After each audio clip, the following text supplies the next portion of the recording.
What's up, my friends in film fandom, wherever you may be and however you may be watching? Thank you so much for giving us a little bit of your time. It's not been a good week to be a celebrity. It's a great time to watch scary movies. It's a great time to be a film fan. It's a great time to be a fan of entertainment. It is not a good time to be a celebrity. We'll talk about that a little bit to start the show.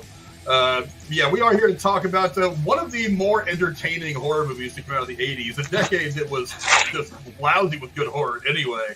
This is one of the ones that I had kind of forgotten about it, and I'm glad that I was reminded of this one as I was scrolling through some potential movies that we could do, but we're going to get to it. Jeremy will be along here in a few minutes. He's running a bit behind, but when he gets on, he will be joining us as well for this review. But for right now, I've got the man himself. He has survived not one, not two, but three Diddy freak-offs. The Shape of Lone Star State, my man Tex. What's up, brother? Have you seen the videos? I thought I had all of those deleted. I was covered in baby oil. It slipped right through my fingers. What could you do? Oh, what's up, everybody? And for the record, the name is Tex. For those of you who don't know, that's T-E-X, Tex. That's the name. Just so we're clear, everybody. What's up, everybody? Hope everybody's doing well. October is here. Happy Halloween. The scare-a-thons have started. I haven't watched my movie for the day yet. I'll do that before bed tonight. But, yeah, it's the most wonderful time of the year. That Christmas shit can fuck off. I don't care what anybody says. What's BJ here with us as always. What's up, BJ? Good to talk to you. Dr. Nick, he's here but sick, so he's going to bed. Feel better, Dr. Nick. Feel better. Nick. Go catch him on Mondays over with Alex on Alex and the Garbage Man. Link in the description below. But before we get going on this, and while we're waiting for Jeremy to get home and get on the stream, I mean, seriously, we kind of have to talk about this for half a second. I've done the count, and we've lost 2 celebrities a day for the last 4 days. That's why I made my little headline the Grim Reaper needs to take some time off. He just needs to go to hell. The Grim Reaper needs to go to Cabo, put his feet up, have a Mai Tai, relax. You put in a good week. You deserve the rest. I mean, we think about some of these names.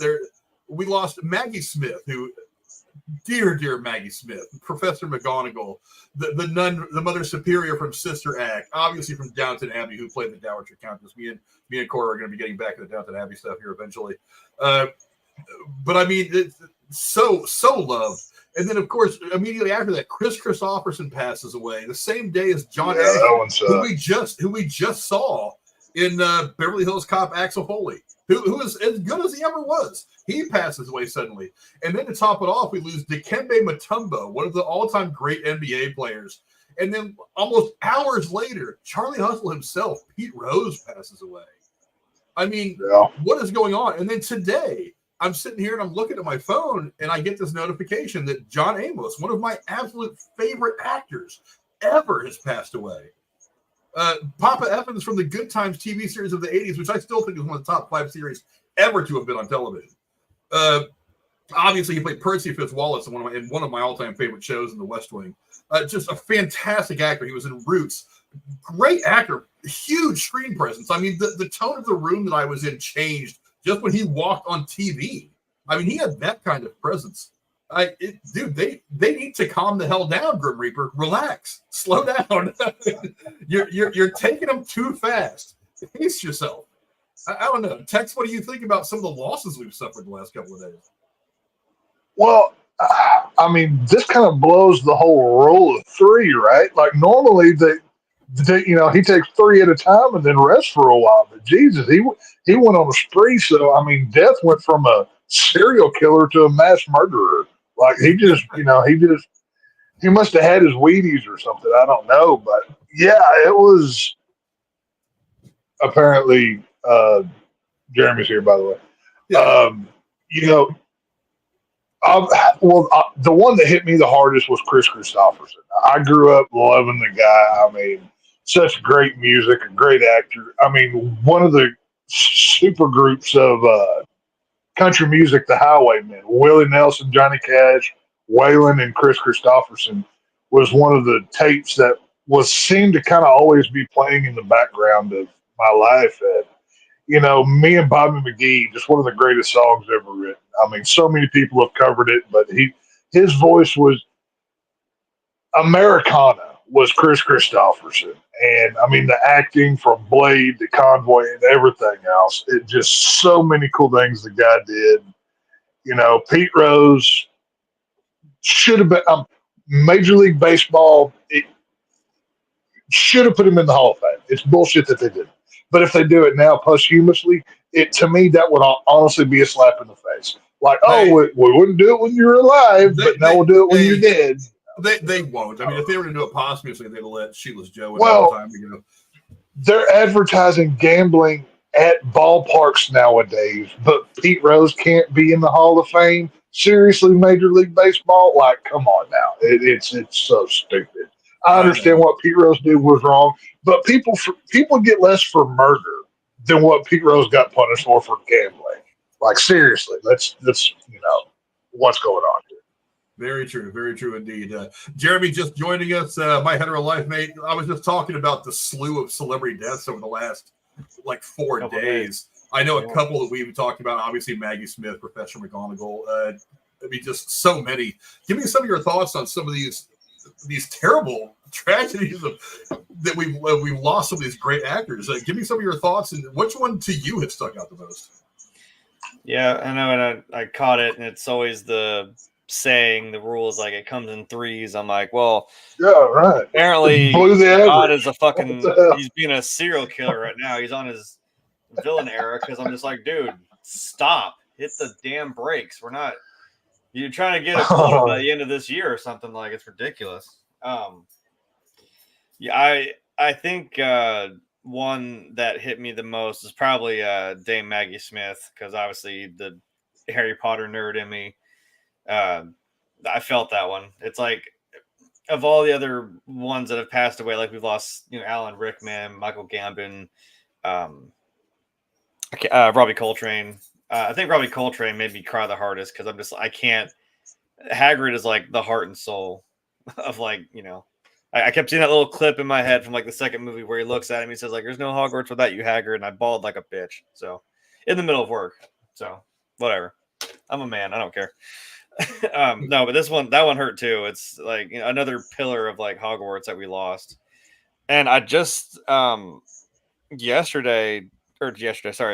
today found out that yesterday we also lost Ken Page, who voiced Oogie Boogie in Nightmare Before Christmas and a slew of other things. And I'm like, what the hell?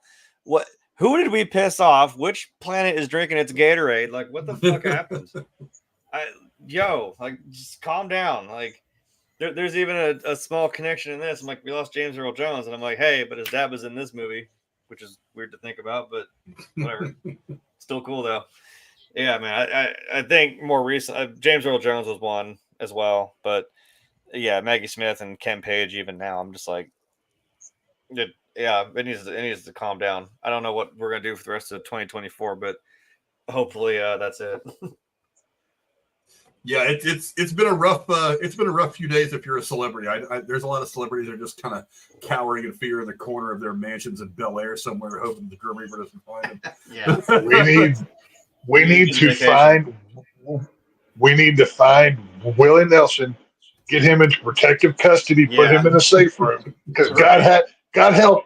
Anything happens to that man, the state of Texas will weep for months. I'm telling you right now. I'm not prepared to deal with that loss, so we cannot lose Willie Nelson. Mm-mm. So protect him at all costs. So do what we need to do. Smoked it. I think he's okay. He'll be fine. Yeah, speaking of Casey is Raw, of course, I've got a little more for you later on, Casey, as we talk about the final great shot of this movie. Yeah. But he said the Grim Reaper greatest text, but did not death touch him. well, that's a good thing. That's a good thing. Hey, you know what? I had to do a drive-by on text. Me and the leader of the underworld have a deal. There's an understanding, and I haven't fulfilled obligations yet. So, I'm still here. So we're all good. So no worries. We're not. He's got to collect one or two more souls first, then he can go. I haven't corrupted enough yet. I have to leave my mark on society. Then I go get to be middle management in the underworld and punish all the bad people. That's the deal I worked out. So it's all good. A corner office like Beetlejuice or something, Right. Yeah, I get a corner office, a good vacation package, benefits. view. I'm realistic. I wasn't going for leader of hell. That job has been filled. But, you get in where you fit in. So it's fine. But let's get into this review now that we've got the whole crew here. We are here, obviously, to talk about Sleepaway Camp. It is the 1983 American slasher film written and directed by Robert Hiltzik and starring Felissa Rose, Katherine Kamhi. I know I pronounced that wrong. I'm sorry. Paul DeAngelo, Mike Kellin. Kamhi, is that how it is? Okay. Mike Kellin in his last screen appearance, and Christopher Collet in his first screen appearance. The original entry in the Sleepaway Camp film series, it focuses on serial killings which occur at a summer camp for teenagers. It earned approximately $11 million at the box office against a budget of just $350,000. It was met with largely unfavorable reviews from critics, many of whom deemed it exploitive and a derivative of such films as the original Friday the 13th from 1980. In the years since its release, however, Sleepaway Camp has gone on to develop a cult following, as well as garnering notoriety for its twist ending, which is considered to be one of the most shocking in the horror genre and in the film history at large. We'll talk about that later on. It was followed by 4 sequels. I won't bother naming them all. 1, 2, 3, 4, with all different names, including a sort of remake requel called Return to Sleepaway Camp in 2008. On Rotten Tomatoes, 81% of 27 critics' reviews are positive, with an average rating of 6.5 out of 10. The consensus review on the website reads, quote, Sleepaway Camp is a standard teen slasher elevated by occasional moments of John Waters-esque weirdness and a twisted ending. The twist ending is definitely what really makes this whole movie pop at the very end. Mm-hmm. It's a quality slasher all the way through from the era. Oh, yeah. That's not a big deal, but it's that ending that really kind of that really hammers the point home. I'll go to you first, Tex. Give me some of your initial thoughts on Sleepaway Camp. Yeah, whenever we were deciding what we were going to do today, I said, I bet I'm the only one who's seen every Sleepaway Camp in the franchise multiple times, and that is something I am proud of as the horror nerd that I am. It should be. Yeah. Oh yeah. I'm telling you. The camp song from Sleepaway Camp 3, you hear it once, it's stuck in your head. It's just one of those songs. It's great. But, this is a fun franchise. Is it a good franchise? No. It's a schlocky, exploitation, cheesy, ripoff, fun horror goodness. Now, my personal favorite of the franchise is actually Sleepaway Camp 2. But, we're talking about one here. This is a movie where every adult besides Robbie is a creepo and it has a red dot on his house. The kids are just awful. Like, there's 2 good kids in this whole movie. But I have my thoughts on Ricky. I think Ricky knows some stuff he's not saying. But this is a fun one. If you haven't seen it, you need to watch this one. Jay, how about you? Give me some quick thoughts on Sleepaway Camp. Yeah, it's definitely when you think about it, it's early 80s, it's 83, so this is you can say it's basically a clone, somewhat rip off of Friday the 13th, but it's but we were pumping these movies out, you don't have to make them for a whole lot. We've said this several times. You can make one of these movies for cheap. You go to a camp, get a couple actors, kids, whether it be adults as well, throw them all in there and just and if you have this weird wacky vision such as this one, what can you say? And it's in this one, amongst all the ones I'm sure we've said, there's plenty that got cranked out during this decade.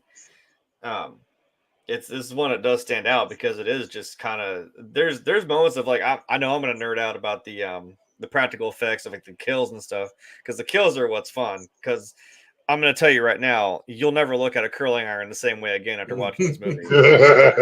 That's all I'm going to say, and I'm not going to ruin it for you because I want you to experience that.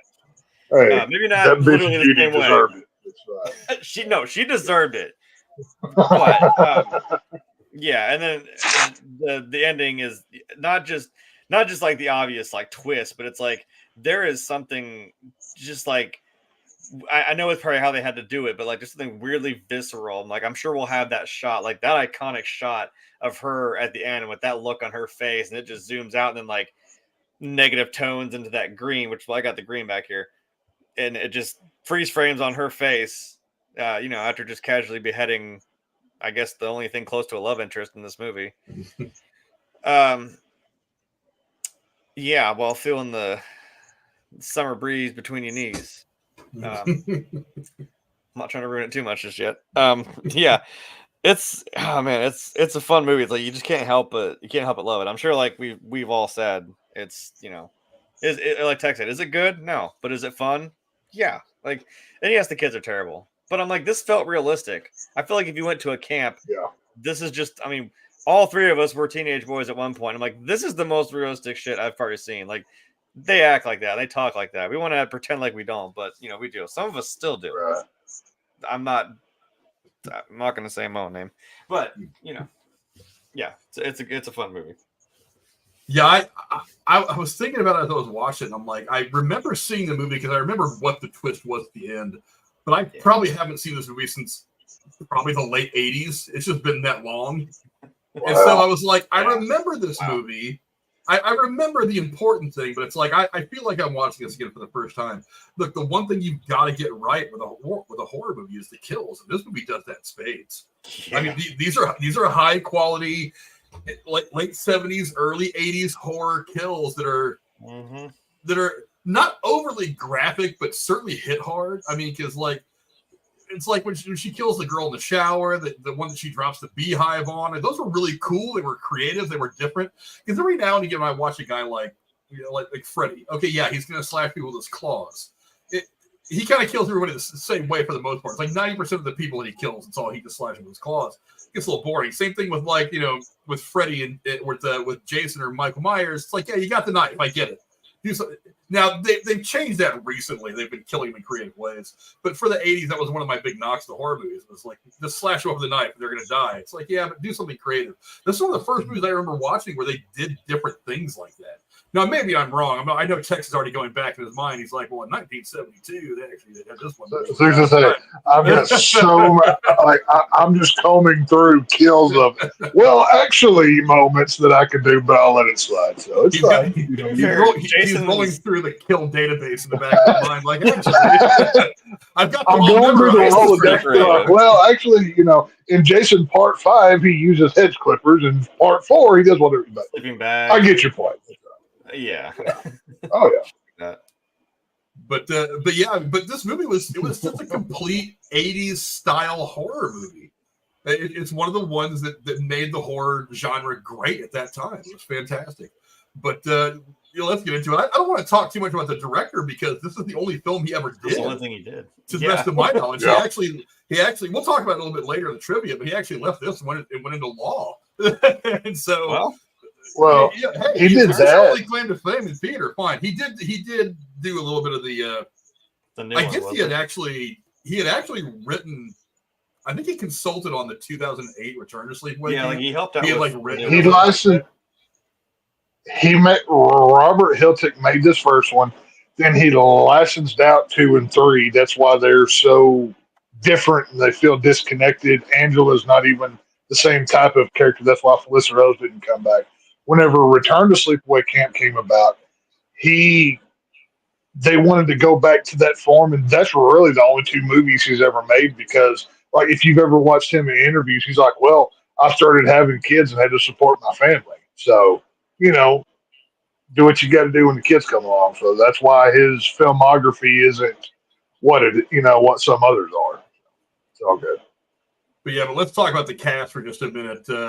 A pretty good cast. I thought I had a better picture of both the brother, the little cousins, or whoever the hell they are. But let's talk about the cast for just a minute.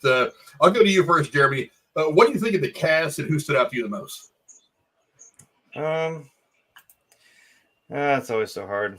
I ask these questions. I'm like, who was somebody? I'm just saying hard with this movie is like very odd word to use, by the way. Well, definitely not the fucking whack job of an aunt that was definitely a choice in acting, and I don't know what the hell that choice was, but I think really what we're looking at right there, I mean, forget Felissa Rose. I think this woman is the real villain because I'm like, you started this whole thing, really, is what happened. Yeah. Like, you're diluting, and I'm not saying that I'm like it's 2024, and we're not about to get into like transgender shit here, but I'm just saying that's not where I'm going with it. I'm saying like she has this weird delusion that she we're not wanted falling a into daughter, that and I'm like, no, I'm like she wanted a daughter, and we went down this path. That's not what I'm saying. I'd have to. I would have said like something like Eddie, because Eddie just didn't want to fucking be there. He didn't want to take the kids out, the little kids out camping. This guy just didn't want anything to do with it. I don't know. I would probably have to give it to Ricky, Jonathan Tiersten, because I'm like, again, I was also like, was he supposed to be like 13 or something? And I'm like, this is the most, even in the 80s, I'm like, this is a pretty realistic portrayal of a 13-year-old. And I'm like, I see myself in this kid. I'm pretty, like the amount of insults and like, Bill. that's why I have his quote as my quote right now. Just that's a great comeback. I mean, come on, someone at the plate. He's like, this guy blows dogs. Get him out of here. He's like, eat shit and die, Ricky. He's like, eat shit and live, Bill. He didn't even hesitate. Fired right back at him, straight faced. I'm like, dude, Ricky's on it. And like just the slew of just like F bombs and shit that he just throws at him for like throwing a water balloon at his cousin. Like, I think they said like he just like every one of you motherfuckers. I'm knocking your ass all over this fucking camp. Like, yeah. I feel it. I connect with Ricky. I'd have to go with him. Tex, how about you? What do you think of the cast and who stood out to you the most? Well, I'm kind of going to cheat here, but I loved Meg, the head female camp counselor in this movie, made by Katherine Kamhi. She is such a despicable bitch that I can't help but love her. Whenever she walks up to, Felissa Rose over there and, Angela, how come you don't swim, and picks her up and drags her over to the water and just chunks her in? Like, there's something about a bitchy woman I can't help but like, and that's led to so many problems in my life. I can't even begin to tell you. But I like what I like. It is what it is. But no, Meg was great. But Felissa Rose, this movie literally made her a horror icon. It's that one scene alone from the end. If you've seen it, you've seen it. That shot alone, which wasn't even her, by the way, it was some drunk college kid that they paid $200 to pull his dick out. Apparently the guy was like crying and scared. They're over there pumping him full of whiskey and beer, freezing cold out there in his skivvies at the lake that night. It's pretty funny to hear. But no, Felissa Rose, she literally made a career out of this. To where, and I don't know if y'all watch or not, but Joe Bob Briggs' show, The Last Drive-In on Shudder, she was a guest star on his first marathon there, and he showed this film. And Joe Bob asked her, well, obviously that wasn't your dick, but was it mangled because your character was in a boating accident, which led to a ongoing role for her as a mangled dick expert. So anytime Joe Bob shows a movie where a penis is shown, he calls Felissa Rose on the phone to get her opinion. She does this at cons. She does this everywhere. It's that face with the jaw extended down. She charges people like $50 to take a picture with her doing that. That's how she makes a living these days. Oh, it's great. Yeah. No, this was, Felissa Rose is a horror icon just from one role. Like, she's great. So, Katherine Kamhi, and then, the obligatory, Felissa Rose. She's great. Oh, yeah. Yeah. For me, look, Felissa Rose carries this movie. I mean, she's, because you spend the entire movie thinking to yourself, no, it's not her. It's not her. It's not her. She's the victim in all this until we get to the very end, and obviously, like all breaks loose. We'll break down the ending of the movie later. For me, the one that kind of jumped out at me, and this is because I'm an 80s kid anyway, is Christopher Collet, who played the little love interest. I remember watching just a couple of years after this, I think in like 1985 or so, 86, he plays the teenager who builds an atomic bomb as a science project in the Philadelphia experiments, I think is what his name was. I forget what the name of the movie was. But as soon as I saw his face, I was like, I know that kid because I've seen that movie 5,000 times. But yeah, Felissa Rose carries this entire movie. I mean, this entire movie rests on: is it her? Isn't it her? Is it one of these camp counselors? Is it somebody that we don't even see over the course of the movie? The one character I at the beginning of the movie, I was like, this character's kind of ruining every scene she's in for me. is the crazy aunt. I was like, is she like weird? Is she touched? Is she just like a weird 80s mom? I was like, couldn't understand why her dialogue was terrible. Like in that first part of the movie, her dialogue is just awful. It's like, I packed your snacks in there, or did I? I'm like, it's like that joke. Like every 3 seconds, she just like zones out. Like, oh, that won't do. She's kind of the other line was just like, or did I? Did I do that? Or did I? She's kind of the crazy Ralph of the movie. Yeah. You know, since we're kind of ripping off Friday the 13th a little bit here, she's very much like she fulfills that kooky role that you have to have in a movie like this, like early in the movie. So kind of where she is for me. Yeah, it wasn't until the end of the movie where she's kind of exposed as to her role in this whole thing that you kind of like, well, okay, maybe now looking at it all on balance, I can deal with her a little bit. But it's like, but if you're watching this movie for the first time, you look at her and you're like, God, you're annoying. You're such a like stupid 80s character who's there to fill a few minutes in the first part of the first act. I'm like, I would rather you just not be there and we just start the movie with the kids rolling up to the camp and you just use some dialogue to explain that she's been living with her aunt and cousin for the rest of her life for the times from the accident on. It's like I just didn't need it. But like I said, you get to the point later on in the movie where you realize what her place in all this is, and it kind of makes sense. But like when you're first watching, it's like, God, this is just annoying. The only thing it really drops is like the first kind of like, not deception, but the first kind of hint to it where she's like, here's your physicals, just don't tell anybody how you got them. I'm like, well, a little heavy-handed, but we're like, why would you say? I even turned like an almost fourth wall breath, like, why would you say such a thing? I already know this, but like, what? Okay, weirdo. I'll have to go back and watch the movie again, but did it ever explain why the hell she had that ribbon tied around her finger? Because she mentions it like, I was supposed to remember something. Oh, that's why this ribbon. Oh, I forgot what it was.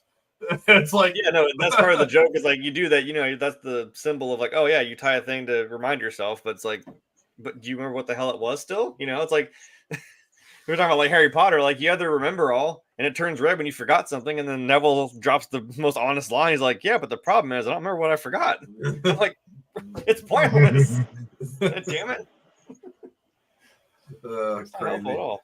But I want to go to you now, Jeremy. Let's talk about the plot of the movie. It was a slasher plot from a 70s, 80s teen horror film. Nothing spectacular. But again, it's all in the presentation when it comes to the plot. What do you think of the plot? Did it work for you? Or is there anything you would have changed? First of all, I want one of those Camp Airwax shirts. I was thinking the same thing as I was watching this. I'm like, I have to go find one of those. I've got one, but it stopped fitting like 6 years ago. So yeah, yeah, it is what it is. Yeah, it's even in that time, it's like, and now I wonder what hasn't already been done, right? I mean, we said the first Friday the 13th was like 3 years before this. I don't even know if part 2 had come out yet. Maybe so, like 82, maybe. It came out 81, right? 81. Was it right after? I think it was 81. Yeah, I'm pretty sure Sean Cunningham started pumping those out like they were just cheap hose. I'm pretty sure it was 81. Yeah, 81. I was wondering too. I'm like, I think it's 81 because they were just rolling those up. Almost 3, because that's when you get Jason Voorhees. Part 3 was 82. Yeah, they just kept that train rolling. Holy hell. Yeah. Okay, when was 4? 84. Well, this is real easy to remember. Okay. God damn. I was just going to say, yeah, at that point, the Fridays were like yearly, and then the nightmares come in, and then like up until 89, you basically had one every year for that whole decade. So, yeah. So, I mean, and like I said, Jason's pretty creative with his kills. from as dumb as just punching some dude's head clean off his shoulders, which is still my favorite, other than the liquid nitrogen. You know, if you know, you know.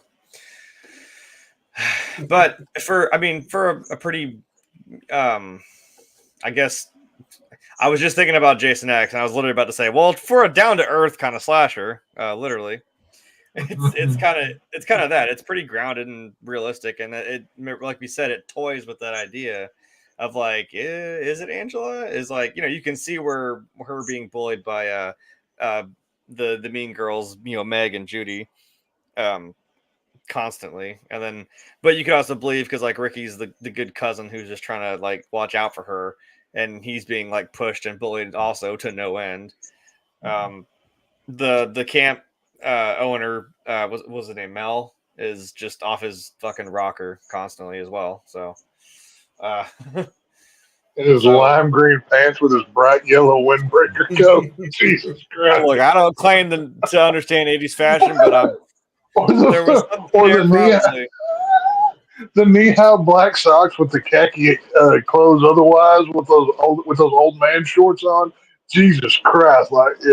Oh my Lord, that was definitely a choice, as they say. He tied it together with like the cigar, and it made him a little more sleazy. So I mean, like it kind of worked. Yeah, we rocked those knee-high socks in the 80s. So I was like, look, man. Yeah. That was the look. Yeah. He's got some bad, you know, blood issues, so he's got those compression socks going early, buddy. So that's what he needs to do. He's got blood clots, my God. No, but it works. And again, that's the, like we're saying, like it still hits it out of the park by having, again, those cool special, the practical effects of kills that are kind of creative. I mean, it's not like I've seen some bitch get stabbed right in through her spine and through the shower wall with a knife. I'm like, Jesus, that was intense. Actually, it wasn't intense. It was in a shower. Yeah, thank you. That's a bad camp joke. Yeah, that was. You ever cut through an aluminum wall with a knife? And somebody's spine. I'm pretty sure that's difficult to do. So, I think what we're really thank you. I think what we're really missing here is the immense strength that Angela apparently has. Which, spoiler, sorry, she's the killer. I've got theories. I've got a theory. Again, I'm not gonna get us canceled making a transgender joke. I'm like, oh, it's because she's a guy. I'm turning that guy from that commercial. Well, she's a guy, so no. I mean, she's like 100 pounds soaking wet. There's no way. No, but it works, and again, it culminates in this whole like, even if you know, like, I mean, like Rachel never seen this movie, but she saw it for the first time. Like, you still know the twist. I'm like in the back of your mind, but you're still wondering, like, okay, but like, what's going on? How? What? And I don't think she saw how it culminated. She knew what happened, but it was like, whoa. So, and then you, like I said, when you hit it home right at the end, yeah, that's what makes for a fun plot amongst all the other goofy stuff. Tex, how about you? You who have seen probably every horror movie that's ever been made, especially from this era. I try anyway. I try. How did the plot work for you? Is there anything you would have changed, or did you think that this fits in perfectly? Well, let me just get the obligatory out of the way. Anybody who baseline just looks at this and says, "Oh, this is a trans rights activist movie," you have no imagination. You're very base level. You have no extra depth thought within your brain. You're just basic, as the kids say. This is not a trans activist movie, whether it's positive, negative. It's not. This is not one of those things. The reason why Angela is the way that she or he, whatever, we're not doing the pronoun game here. This was freaking 1980. That thing didn't exist yet. This is not a sex issue. It's a mental illness issue. And it's not even Angela, really. That's the one that's messed up. It's the aunt. I mean, Angela got hit in the head with a freaking boat. I mean, Jesus Christ, we're all going to be messed up. It's one of those things. And then you get sent to the cuckoo lady's house, and she starts putting you in dresses and whatever. Right? This is they never make this movie today. Like this would never get made like this. It'd be too politicized. But plot wise, it's like I started with her. It's a cheesy ripoff of the original Friday the 13th, but through a kid's spiel. I always found it funny. Anytime we watch a Friday the 13th, it's about a kid's camp, but you rarely see kids at the camp. This one actually has kids in the camp, which is where they're supposed to be. And it's you. What are you doing there? Like when Judy's about to get her curling iron in a very uncomfortable spot, we can very clearly see Ricky standing there with the wig at the door, so we can that's like, oh, especially if you watch the HD version. Don't watch this in HD, by the way. It does not translate well. Go back and watch it. They meant to. They were, in 1983, they weren't expecting us to be able to see it. Like, really? I think it is. Yeah, like you can and that's very clearly man arms that are doing 99% of these things. Like that's not a little Felissa Rose. But the plot, it's a whodunit. It's a cheesy ripoff that they made for $10,000, whatever the budget was, and it's not meant to be took too seriously. You're meant to have fun with it. You're not meant to overthink it. It's a fun. It's a movie that they shot in the 80s to try to make some money. Is what this was, and it works. Could you change something? Yeah, sure.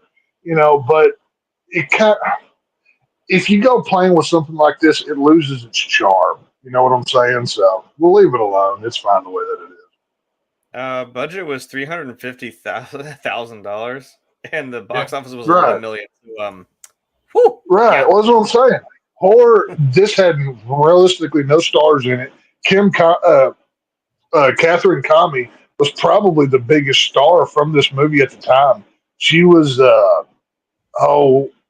she was doing soap operas or something. I read at the time whenever she did this movie. Like she arrived on set in a like stretch limousine. She was kind of the biggest star of the whole film. So they made it for nothing. It made a bukus of money, which is what successful film does, and which Hollywood today can't do because every movie has to cost $100 million. So they need to go back and learn some old lessons. I think. So what are you gonna do?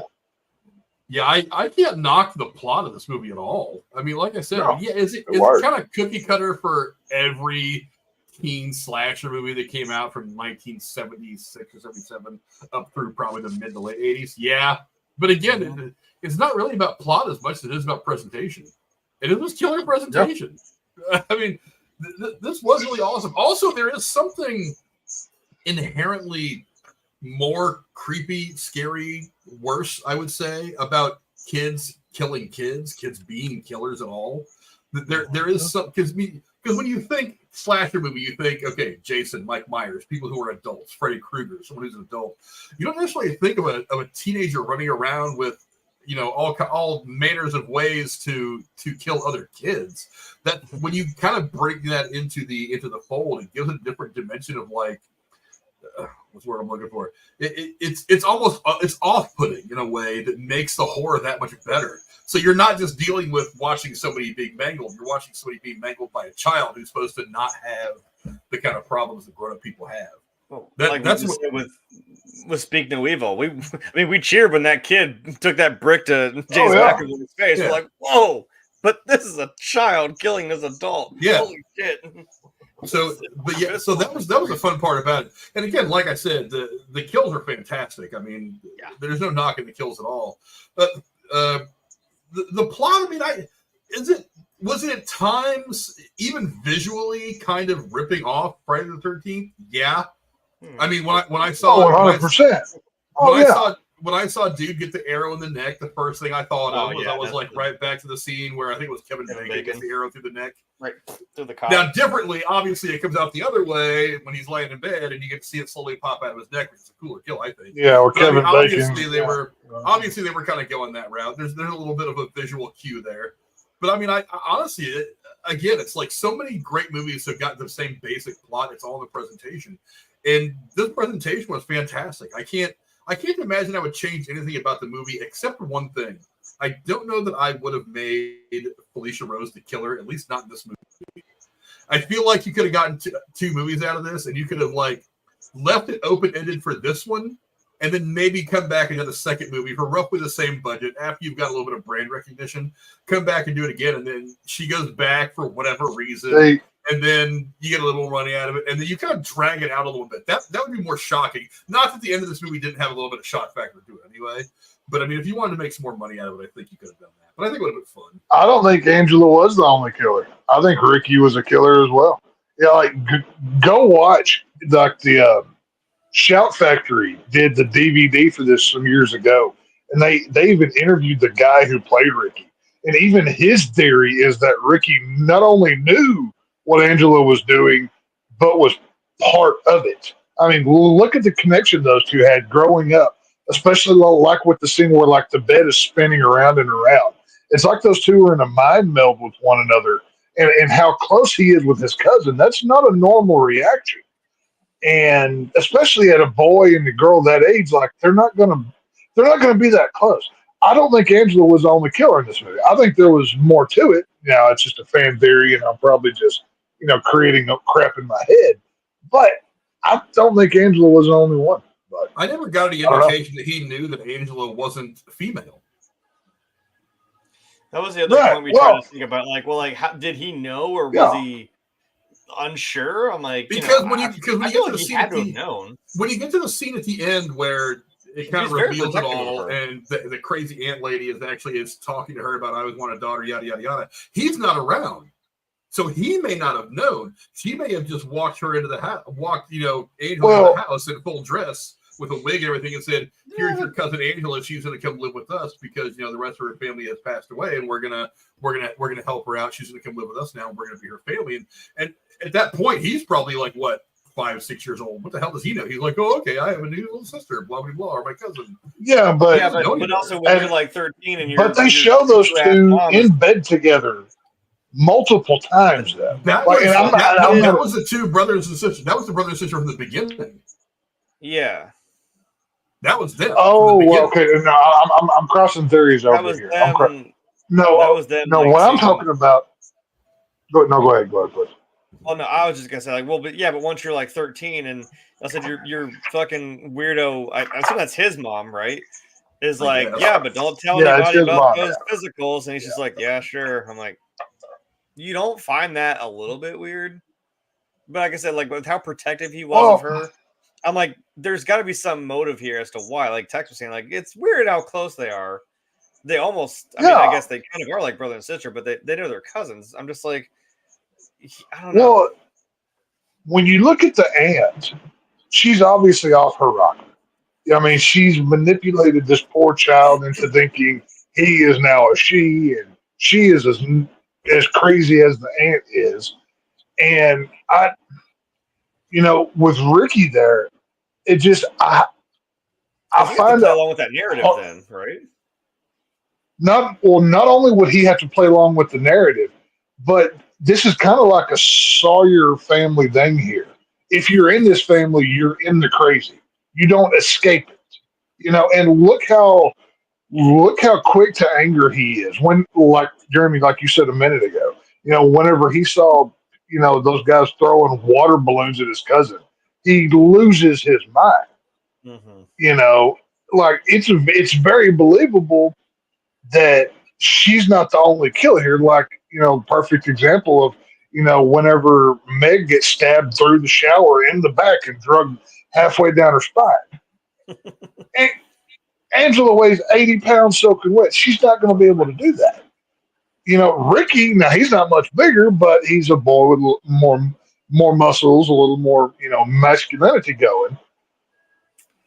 That to me is believable. Oh. And with, the creepy old guy, where he grabs him and says, "It was you all along." I think he was right. I think Ricky was a part of this. I really and truly do.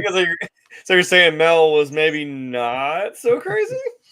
Oh, I'm not saying Mel was a good guy. Mel was a creepo pervert that he needs to be on a diddler site and be arrested immediately. But maybe I think he may have been onto something with a little Ricky here. That's all I'm saying. Yeah, because I was like, that he seems so sure, and I'm like, that is so unfounded. You're just immediately like, yeah, it was Ricky, and I know it was. I'm like, and he's like, I saw you those times, and I'm like, well, is he crazy? Or did you really see him? I'll put it to you this way. There's a couple of the kills where they show just the hands, which I think those are the Angela kills. Then there's a couple of them later on where they full out show you arm. Like you get more of it. So you see more muscle definition. I think that was intentionally shown. If you look at, some of Because them are Ricky definitely is not like a involved. little girl's hands. Like they're like a dude. Right. Well, And like that's what I'm saying. And for the ones that don't know, the actor that played Ricky did all of the actual kills because, Angela was too young or whatever at the time. it's like 13 or But something. I think the Ricky character was in on this with Angela. I really and truly did. Well, you got to remember though, there's something that being the horror expert that you are, you got to remember this. There's something about horror movies. The logic goes out the window when you're talking about people being killers, because we're also in a genre where 60-year-old Mrs. Voorhees was taking out able-bodied teenage men across the lake. Right. So, I mean, No, I get it. I just to borrow a term here from a different franchise. I'm the Randy if we were in Scream. I'm the guy with the horror rules over here, spouting off different crap from slasher movies nobody's ever heard of. I just think Angela was not the only one here. I think, like I said, we have a Texas Chainsaw level crazy family here, and Ricky was part of it. That dude was real quick to anger. And I don't know. I think he was in on it. I've always thought that was his. well, Texas is gonna start screaming, "Everyone's a suspect!" Everybody in this damn camp. It's a really you know what? history inside an enigma. You know what? Eddie just left those kids here and walked away. When he came back, they were all hacked up. I'm like, he didn't want to be out there. I'm just saying, maybe he did. Right. You didn't see Well, it. I don't know. Just saying. I don't know. Well, let me ask you this. Ted, you're the only one that's seen the other movies in this franchise. We're unlikely to review any of them, so we'll spoil those now. Is there anything in any of the other movies that at all lends any credit to your theories about Angela not being the only one doing this? Because I know that mostly they involve separate things that don't really involve Angela until we get to that one in 2008 where she kind of. I think she's like in that one. Yeah. Well, the problem with this is they tonally shift completely. Like how this is like, okay, I'll use the Friday the 13th example here. How Friday 1 is a whodunit, and it's obviously, the camera view is your killer till the very end, just like in this movie. And then it's revealed, and then the killer's dealt with. Then with this movie going into Sleepaway Camp 2, and 2 and 3 were licensed out to different people. Angela's completely different. Those are more traditional slasher films. They don't really touch on my theory of the Ricky situation because they were made by different people. Once you get back to Return to Sleepaway Camp, that's when you get to the original where Angela once again goes crazy and has to remember who she is. But they don't really touch on the Ricky situation again. I just personally think for this one movie, wrapped within and of itself, Ricky's involved. When it comes to the sequels, no, because they go off in their own direction. They're made by different people. But, for the case of this movie alone, I think Ricky is involved. So maybe it really was Ricky standing there and he just plugged her with he plugged well, Judy with it's a curling just iron. So maybe he did. No, see that one was Angela because that one's a very personal kill. When it comes to others, yeah. Right, that's what I'm saying. Meg, I think it's very possible that Ricky killed Meg because he saw what Meg did to Angela throwing her in the water.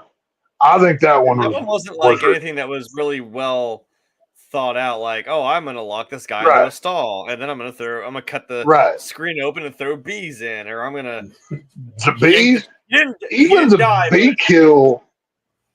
I think the bee kill and the shower kill could have been Ricky, but of course it could have been Angela as well. But that's just the theory that I'm operating. Well, no, I was gonna say I think because he didn't die, the cook, he got severely burned, and I'm like, I feel like that could have been Ricky because remember he's the one who caught him trying to assault Angela in the back room. Well, like, that's another one. I think that one could have been him because that one wasn't technically a kill and it wasn't successful, but it was still. I mean, obviously we see what happened to him. That's That is some gnarly That shit. one, they show the hands. Like, and not only do they just show the hands, but they show them squeezing in a very masculine fashion. And kind of an Yeah. example I'll put here. At the very last kill where Angela is cutting dude's head off down by the lake, butt naked, they don't show the hands in that motion. So there's a tonal difference here, which why should there be within the same film? I think Ricky could have done that one as well, because look at how that diddler cook, was slamming him against the wall. You didn't see anything. You didn't see anything.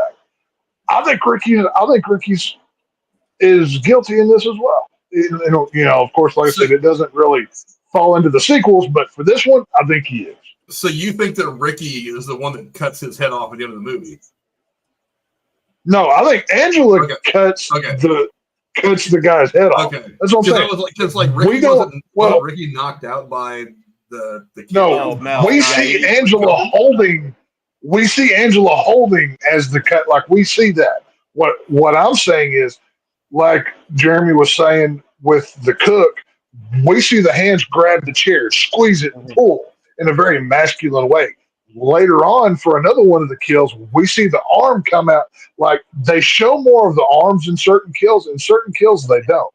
That's why I think we have multiple killers here. I'm getting into Scream territory, I know, but everybody's a suspect. Like I said, some of them seem more thought out and more like complex, as opposed to like just stabbing. Well, that's what I'm saying. It's open, or trying to trip up the cook while he's on the table. And if you haven't seen 500,000 slasher films, you wouldn't notice this stuff. You would just see, here's bad guy, kills whatever. But for people like us who have seen these films, studied these films, pay attention to the minor details, we can pick up on this stuff. We're getting we're getting way down into the Reddit, theory pages here. I understand that, but I think there's some validity here. So I don't know. Yeah, we need to do like a separate like video series where we actually get together online and like write out a script. We'll just bang out ideas. We'll just like take an idea. Maybe we'll write like a true sequel to a movie like this, or maybe we'll just start with something fresh. But yeah, that's I think that. I'm down. It's not like I haven't, been driving and doing my work day thinking about what I would do if I got a call to make a Halloween film or a Texas Chainsaw. It's not like I haven't done that 1,000 times or anything. So it's all good. But let's get now into what makes a great horror movie great. Let's get into the kills. I'll go to you first on this one, Jeremy. I want you to rate the kills. Which one was your favorite? Which one was the most satisfying? Break down these kills for me and what they did for you. Okay. Well, that I think. I mean, we can start with like Meg here. That one's. I don't want to say basic. I mean, she kind of. But I'm also thinking effects wise. Like that's some bruising, coloring, some scar wax, and some blood. I think the effort that took was what made it a little more impressive, but still just kind of, And she got stabbed in the back, and I'm like, well, like that. that one's it's cool for the visual of like stabbing through the wall and the blood coming through. I'm hoping you have like pictures for all these because I know we have the cook. I would say the cook was a pretty cool. He didn't die, but like I said, that was a cool looking. I think they used like gelatin and they like blew air into it to make it like bubble up and shit. Like because I'm like that's and like you don't even have to sell me on that. Like with the doctor saying, like I can't imagine. Like I'm sure every one of his nerves is on fire right now. I'm like, yeah, no shit. Like that is like just suffering. It's like that's kind of like you probably just wish you were dead. However, I mean, if you're gonna like right out of the gate, this guy is like the creepiest pedophile, like no, like unapologetic, and I'm like, yeah, well, you deserve to die, but also look at all those fresh. Look at all that fresh chicken. Yeah. This dude's fucking gross. That's smoke a cigarette. Like, we called in Baldi's where I'm from. I'm like, stop talking. What the fuck? They're too young they're too young to understand what's in your mind, Artie. You know, yeah. Even Ben knew what Artie was doing. Yeah, he was complicit.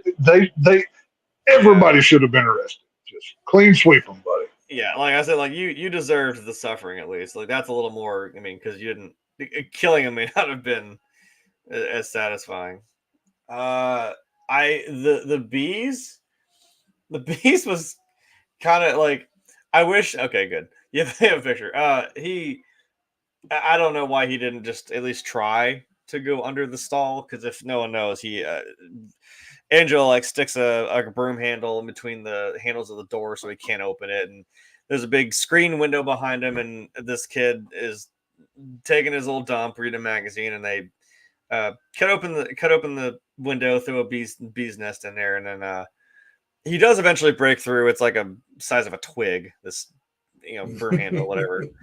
I don't know what broom handle that is, or was just some dowel rod that happened to be somewhere. And he busts through and falls out. And that's kind of that one's a little more cool, because it's like, I don't think that was initial, because we're like, oh, is he allergic? I'm like, I think he's allergic, but if you got stung that many times, you would die. I think that shot is like an after effect of all that, like, boiling over. I would say strikingly, I think actually weirdly, as simple as the kill is, the kid from the canoe who just got drowned. But that right there is horrifying. I love when that snake crawls out of the mouth. That is an amazing image. That is incredible. There's the joke. Haha. Did you see the water snakes? And then the one time you see the snake and it crawls out of this kid's fucking mouth.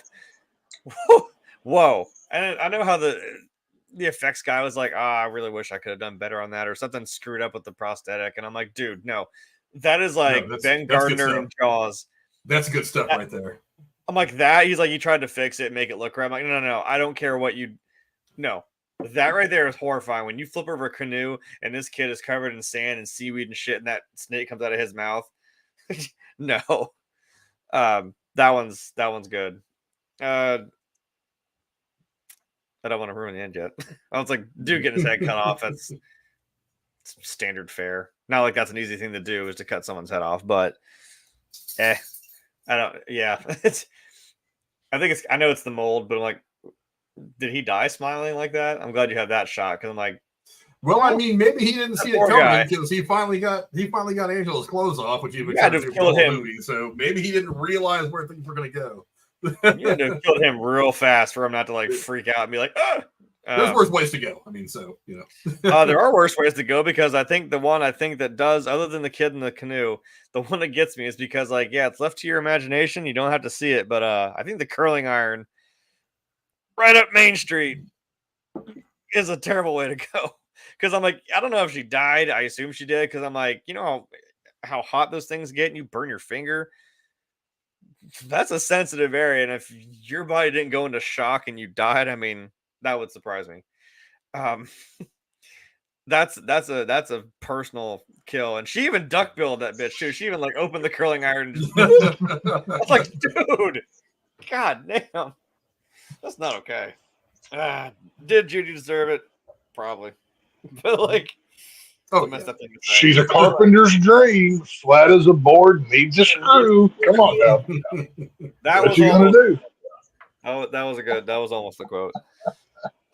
Yeah, that's a pretty good one. I think just for the brutality, I'd say the curling iron, but like strikingly, I think visually it was the kid in the canoe, because the snake coming out of his mouth is just makes you crawl a little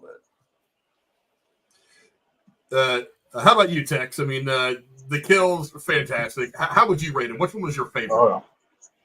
Oh, easily curling iron. I mean, I always appreciate originality and brutality in a kill. Like, I mean, y'all know one of my favorite kills is Art with the handsaw with the chick upside down, and he just goes right down Main Street. So I kind of feel like the curling iron kill was kind of like inspiration for that in a way. But the fact that you don't, it's kind of like the original Alien. Like, it's scary because you don't see it. Hang on. Yeah, I've got a little bit of trivia about that kill later on, so let's not get too into it, but we'll talk about it a little bit. We got into it. Yeah, well, that's what I'm saying. But with these kills, obviously the top kill for me is curling iron. Two, I'll put the ending kill just for anytime you've got decapitation, it goes high on the list. Three, that's where it gets interesting. I think you have to go pedophile Cook just because he deserved it. Like, that dude was such a piece of garbage. Like, that's like one of those, like this feels right that this human piece of garbage is getting his just due. So if I had to go top three, that's probably how I would rank them. So. Yeah, I think all the kills are different. Oh yeah. So it's like, which one's the most satisfying? Oh yeah, this guy. I mean, from the jump, I'm like, I want this guy to have the most painful, long-lasting death in this film. Mm-hmm. As far as the best effect is, I mean, this is classic. This is one of the best shots of the movie, in my opinion. I mean, this was what we got from really great horror movies from the 70s and 80s before people were afraid of going too far. Go too far in a horror movie. That's the whole damn point. As far as creativity is concerned, I mean, look, you can't. It's like, I mean, look. See, that's a Nosferatu level of like, you don't know, but if you know, you know what happened. I actually almost made this the background for the stream. I thought it had a little bit of that Nosferatu shadow going up the stairs thing to it. Especially as like she's like her hand is shaking a little bit as you see the shadow on the wall. But I mean the beehive was cool. The stabbing her in the shower was cool. But I mean there was some variety in these deaths, which is really awesome. A lot of times in horror movies, I notice that when you have a movie with a lot of variety, it's usually out of necessity rather than maybe any kind of stylistic thing the director wants to do. Which I think is really some of the best kills are opportunistic. It's like one of my favorite horror kills of all time. You get to see it twice in the Friday the 13th franchise. And he puts the two girls in a sleeping bag. He's beating them up against the fucking tree. That's one of my favorite horror kills of all time. That it's weird, it's unique, it's almost funny. I mean, you can't help but kind of laugh a little bit. It's like, especially in Jason X when he's in like the holodeck. It's like I laugh my ass off that scene every time I see it. But it's like, but the good deaths have different elements to them. You want to drink and have premarital sex? I love it. But yeah, I mean, like I said, the most satisfying one, even though he didn't die, we'll call it a death. I've read up about it. He doesn't officially die. At least it doesn't say so. Right. This is definitely the most satisfying. Yeah, but now he wishes he was dead. But now that I think about it, this attack on this jerk face, this raises an interesting question. He actually saw who did it, and he didn't die.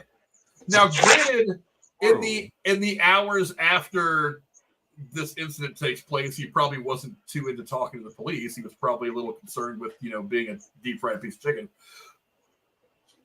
Well, yeah, but he did see who it was, so maybe at some point after they've lubed him up with some good drugs and said, "Hey, who did this to you?" Or maybe I know they tend to think it's an accident in the movie, but maybe they look at him and say, "Okay, what happened?" He goes, "Angela did this, Ricky did this, or whatever." Like he would have given them some kind of indication. I don't know. Well, because this movie happens over the course without admitting several days. So it's not okay, but see, here's the thing. Hours. But the motivation is he goes admitting that. Let's say it's Angela or Ricky. It doesn't matter here. He points the finger at either one of them. They then bring that person and they say, "Oh yeah, well, if it's Angela, they bring in." She says, "Yeah, well, he brought me into the cooler to help me find something to eat, and he was going to do terrible things." Do you really want to start poking too much attention? Like, I don't know. You know what I'm saying? I don't know. My question is like looking at his current condition, is that really his biggest problem? I mean, because you're looking. Yeah, but okay. Assuming you lived through that Freddy Krueger looking face that you now have. True.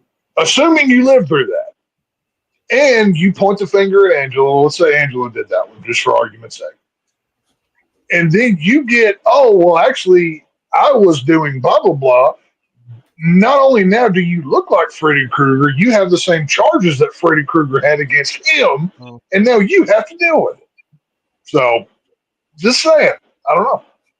I was just thinking, I was watching a video about a guy who fillets fish and stuff like that, and one of the things he always says, he does a lot of these crazy fish that you don't always find at the market and stuff like that. And one of the things he keeps saying is, cut right down the spine to separate that fillet from the spine. I'm like, that's what she did. Oh yeah, Yeah. She started to fillet that. Started to fillet that girl. But yeah. So I love the kills. Again, it's just, if you're gonna make a horror movie, you got to get the kills right. They don't just have to be good; they also have to kind of fit what the movie is. So it's like if you're in a horror movie where your environment is a volcano, there's got to be a lot of stuff involving heat. Maybe drop some lava on somebody, stuff like that. But I mean, you've also got to make them good. They have to draw you into the movie more. Maybe not necessarily scare you, but draw you into the movie more. But I mean, let's take a minute now. Let's talk about what we can't not talk about. Let's talk about that twist ending. I mean, now I do want to say real quick though that I have heard that the curly iron seed is out there somewhere. I'll go into a little bit more of the trivia, but I've heard it's out there, and I kind of want to start looking for it. If I find it, I'll let you guys know. But I've heard the seed is out there to see somewhere. But we'll talk about it a little bit more in the trivia. But I mean, let's talk about that final scene. I mean, again, I remembered what the twist was at the end. God, I didn't remember how we got to that point, but I mean, I remember what it was. But even as I was watching this movie now, there was a lot. It doesn't really give you any indication of this. Like Jeremy said, there's that one thing in the beginning of the movie that kind of makes you wonder, but it never really touches on it the rest of the film until we get to the very end. And then, of course, it goes really sideways really fast. Jeremy, I mean, let me get your thought on this ending. Work for you? A little too much? What do you think of it? I mean, it is, like I said, you now build up to. It's even like two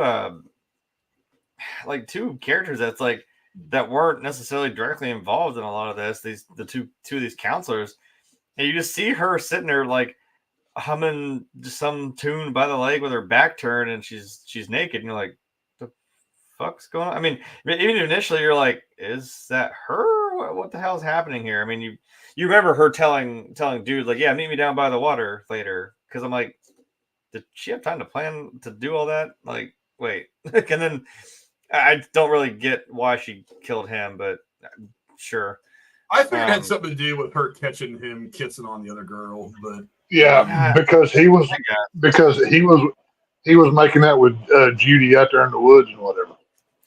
Well, and that's the thing is like even I think the director or somebody said like I don't know why we killed the little kids in the sleeping bags. I'm like, I think it's maybe suggested like after she got dumped in the lake and those little kids were like throwing the sand at them and shit, and Ricky's even just like, you little fuckers, and I'm like, that's a little harsh, but okay. I'm like, maybe that's why they killed the little kids. I'm like, that seems a little harsh, just be kicking sand at you, but whatever. Yeah, no, so she's sitting there doing her thing, and you don't know what it is.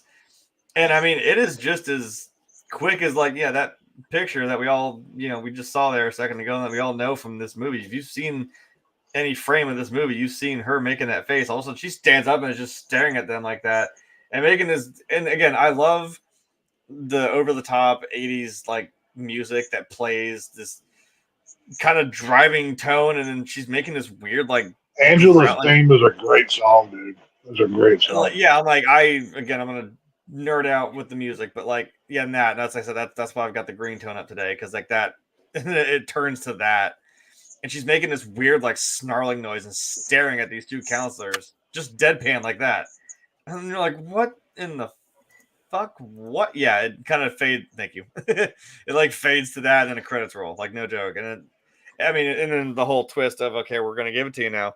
Oh my god, she's a boy. And here she is, all up for the world to see. Dick swinging in the wind. And you're like, what the fuck? And then like you start seeing, and the aunt who's, I mean, I don't know how she's a doctor. I don't know what kind of doctor. Apparently. But she's sitting there saying with you find out in the beginning of the two kids, the girl actually died and the son lived. And he got knocked on the head, and then she was like, "Oh, I've always, I already have a boy, so I've always wanted a daughter." And she's like, "Oh, My Angela, little don't you think you angel. like that name?" Angela. And yeah, and, I don't know. And then it cuts. You see the kid like look up, and it's almost as she looks up too, and it's like, whoa, what the hell?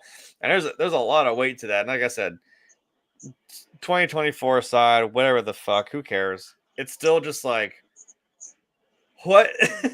Like I said, I think when you think about it for a little bit, you're like, okay, the aunt's kind of a terrible person then for manipulating a child like that. And then it all kind of starts to make sense of like, I mean, that very poignant line early in the movie when the boys go up to Angela and they're like, "Yo, Angela, why are you so fucked up?" It's like, that's a loaded question, dude. I mean, well, for starters, man, it's like I said, even if you know it, and maybe if you don't know like how the movie got there, it does just kind of come out of nowhere like that, and you're just, I mean, my mouth was also open, like maybe not quite that same way, but just like, what the fuck? And I don't know, that is nightmare fuel. Again, I that's an iconic shot, just period, of her staring like that with her mouth open and making that weird snarling noise. I don't even know what that noise is, but it's creepy as shit.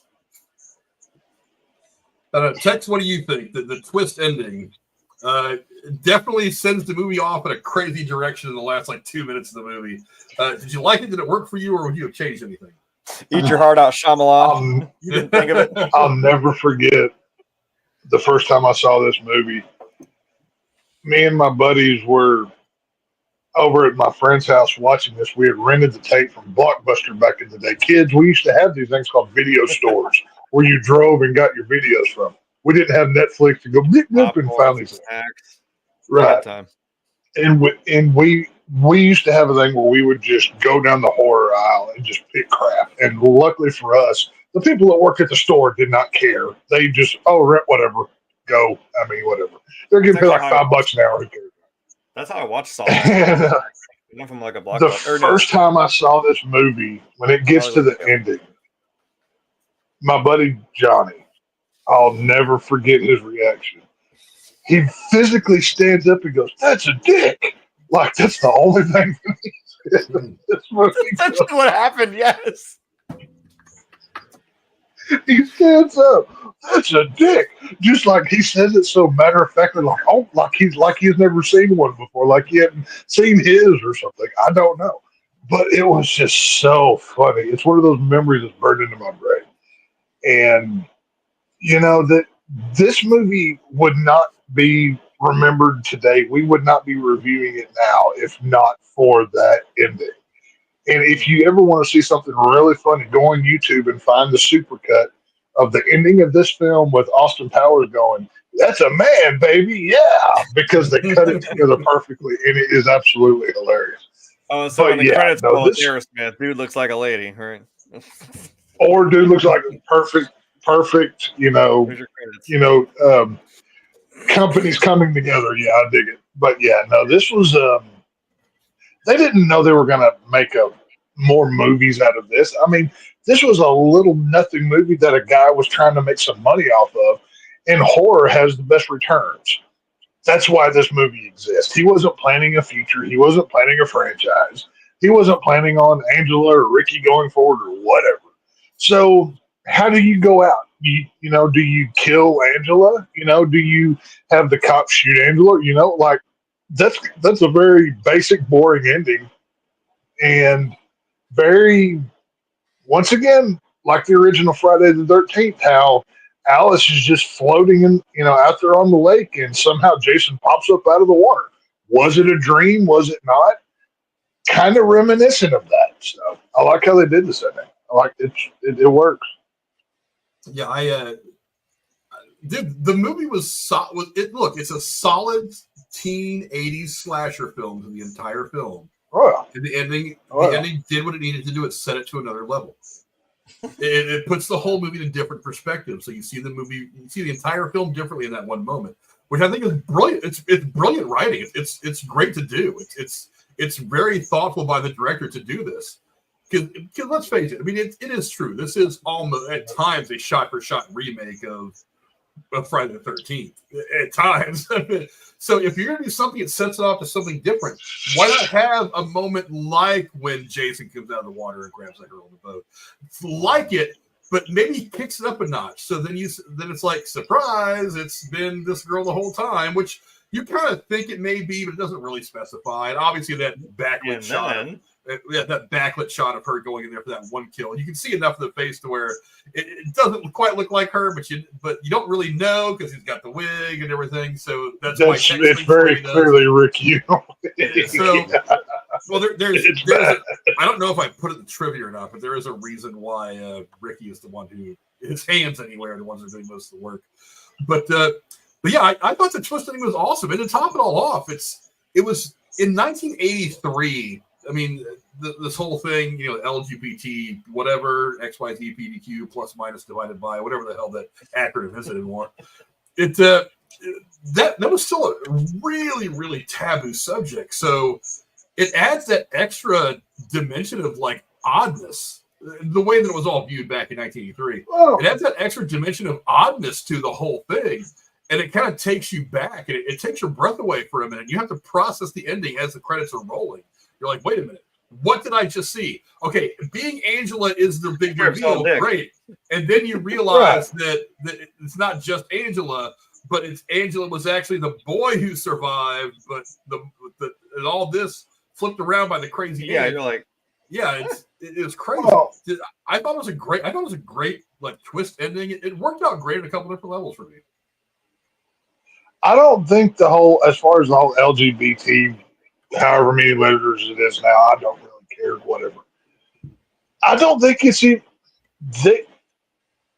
I know a lot of people put this as a LGBT pro film, and I can see how you could say that. Yeah, you could. But it's very basic of a level. The character of Angela doesn't play as gay or straight. She plays as a child who got hit in the head. So yeah, you can impart whatever you want for this. To me, this is two things: the messed up aunt and the child with the head condition. We don't know what and how bad was her mind completely gone. I mean, did she remember anything? Did she get a new personality? I mean, you never know what happens when you lose your mind, you lose your memories, whatever. So, could you make this a agenda-driven thing? Sure. And a lot of people do. A lot of people do this. And it's not just this franchise. There's a lot of franchises within the horror world that people will try to latch onto and make, this is an LGBT thing now, blah, blah, blah, whatever. When in reality, don't we get enough of that crap in the real world? Can't we just watch a movie and enjoy it without you putting you or somebody else's values on something? And I don't care if you're left, right, or in the middle. It doesn't really matter to me. I just want to see a fun horror flick where people die bloody and shit explodes. I'm not asking for a lot here, you know what I mean? So it's all good. It's like this was done, like you said, it was done right. It wasn't like in your face. It's just kind of comes out of nowhere, and you're like, "Whoa, what the fuck?" They just presented the information, and you put on it what you want. It's just like Michael Myers' mask. It's a plain white mask. You put the scary onto it. That's the genius of this movie. Yeah, like it was just fun. I know this. I was reading a little bit about it. It said the movie has garnered contemporary criticism, and that's the important word, contemporary criticism, for its representation of a transgender villain. A transgender writer, Willow McClay, for Clio magazine, criticized the film for its equation of mental instability with having grown up in a gender role not concurrent with your identity. Calpurnia Adams, transgender author and activist, commented in 2021 in an interview with Pangora that the character of Angela, quote, is not even really trans. The whole situation with Angela as a child who was forced into this quote unquote transition. I personally think that none of that bullshit matters. Look, it doesn't. Here's the problem: is we're still looking backwards from stuff, and this movie is 41 years old at this point. We're still looking back at a movie 40 years ago from 2024 points of view, and I'm like, you can't do that. That's not the way the world saw any of this back at 40 years ago. So why bother looking at it like that now? You got to put yourself in the position of the people who are watching at the time, who didn't give a 2 squirts of piss about whether someone was gay, straight, or whatever. I mean, maybe they didn't talk about it as much. In all fairness, but it's like that's what gives the ending the shock factor that puts the paper in a different light. So it's like, why try to put modern day sensibility about the movement of transgender and blah blah blah on it when that movie had nothing to fucking do with that? Stop going back into movies from my childhood and saying, "Oh, but the transgender community doesn't like this," because I don't give a shit. You guys weren't there buying tickets for this movie 40 years ago anyway. They're not buying tickets for the movies that are made for them today. So whatever. Yeah, you guys aren't going to see movies. That's why every time they try to put something on Netflix, you demand representation and you don't support the thing. Yeah, it doesn't make any sense to me. This shit is flagging. It's like, you know what? Go make your own fucking movie. Let 12 people watch it. You can be satisfied with whatever the hell story you told. But stop going backwards decades, 41 years ago, and saying, "Oh, this is a bad representation." No, it was a modern representation for 1983. Mm-hmm. And even then, it wasn't even representation of anything. It was just a shock factor at the end that they used for 5 minutes. It wasn't even like they made this a significant part of the story. They don't make it a big part of the story until the last minute or two of the film that helps you kind of reframe everything that you had just seen over the course of the last hour and a half. It really has nothing to do with the overall plot of the film, other than the fact that maybe that's why Angela lost her fucking mind, is because she was forced to live this different life by her crazy aunt, who was really the villain of this movie, if you think about it. So it's like, just stop. Just stop. I don't think even Angela, I don't think she even knew what the hell she was doing. She just knew I'm different. Because she seemed even like, I think she was struggling with it too. Like, that's why she would just stare at people and just like not talk or not eat. So she didn't know what the hell she was doing.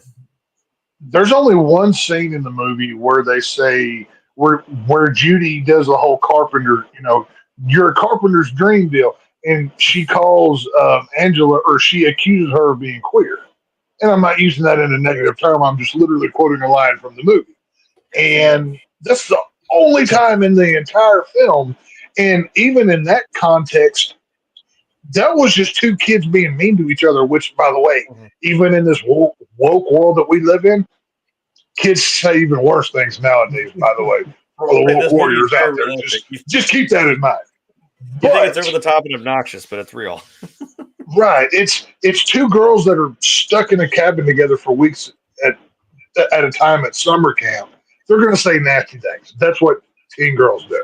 And so it's not everything has to be based on sexuality. That, to me, is just so vile these days. And I don't care what kind of sexuality. Gay, straight, or in the middle, or if you like to hump trees. I don't care. None of my business. Go do your thing over there. Bye-bye. And this movie is about a messed up child who was hit in the head with a boat, then manipulated by a crazy woman who may be a doctor or may just have a notepad from one she stole from her last visit. And that's what this movie is about. It's not about sexuality and representation and woke and DEI.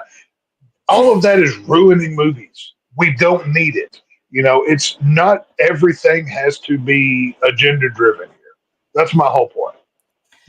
I think the only No, go ahead. Make your point. I want to talk about the final shot real quick before you get into the trivia. Okay, because if we're on that train of thought, the only other time, and it's interesting because to me the way it was edited, I think was on purpose, and it's funny because in the very beginning you see that guy talking to the dad, and he says something about like, "Hey, the doctor's coming" or something. I was like, "Doctor, yeah." So I'm like, and when you think about it in retrospect, is it the doctor, the aunt, or like, because the only other time I always thought it was her husband, and that's why she said don't say anything about these notes, because she filled out his paperwork and maybe wrote his name. But that's the headcanon that I gave to it. Well, but what I'm saying is the only other time you see that guy is it's when Angela, and I keep forgetting dude's name, the love interest. Robbie? Was his name Robbie? No. Yeah, I think was it? I can't remember. I don't know. He's dead. It doesn't matter. Yeah, Paul. Paul. That was Paul. Yeah, he lost his damn head over her. Literally. Right.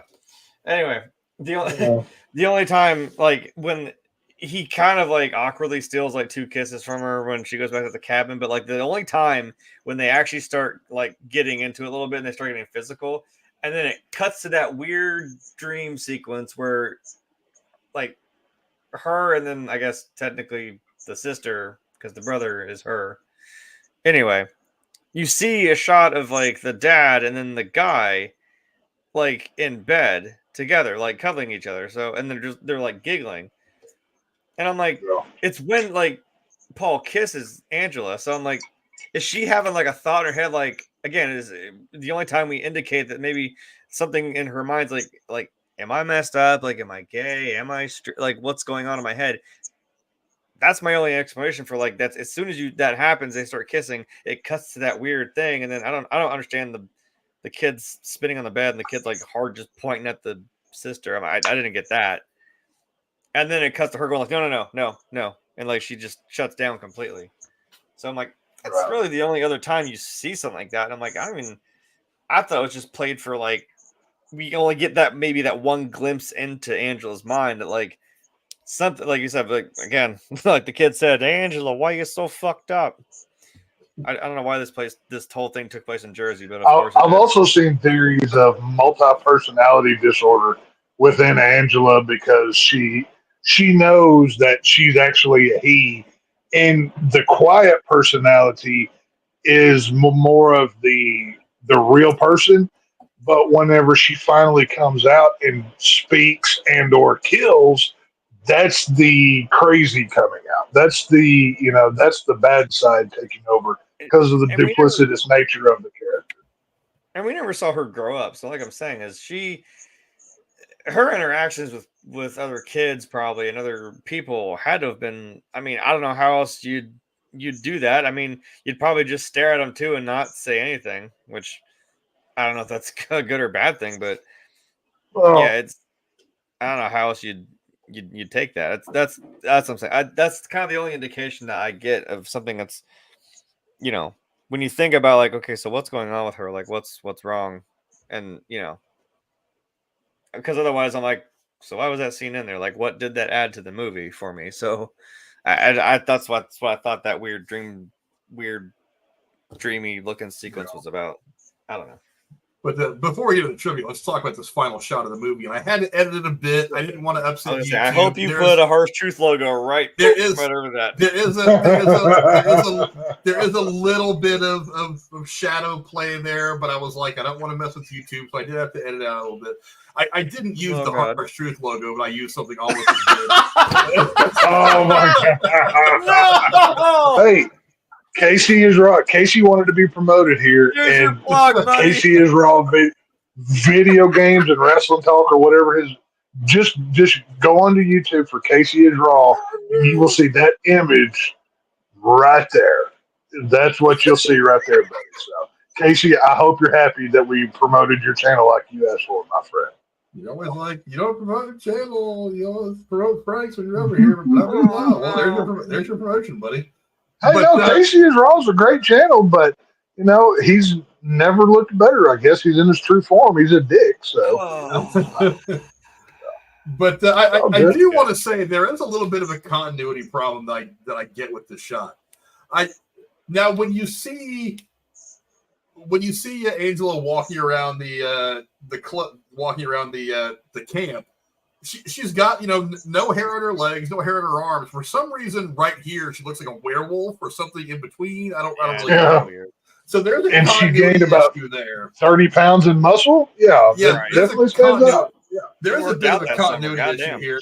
I wonder why they didn't at least try to make that work visually. Now, granted, I know in the 80s, early 80s, you only had so much. Visually, there's something to get away with. It's like. We talked about this shot earlier. You don't notice that he's smiling, kind of like a flat expression, even after he's had his head cut off. Because as the scene plays out in the movie, and if you've seen the movie, you'll know it happens very fast. So it's not something you're going to easily notice. But when you get to this point, you've got a couple of good seconds, actually over 2 different cuts, a couple of good seconds to see this. So yeah, let me go to you first, Tex. What do you think of this final shot, this final big reveal as everything is wrapping up in this movie? Well, I think the wrap up of this film makes as much sense as the wrap up of the original Friday the 13th, where it was a 65-year-old woman that did all these things. I think that makes the most.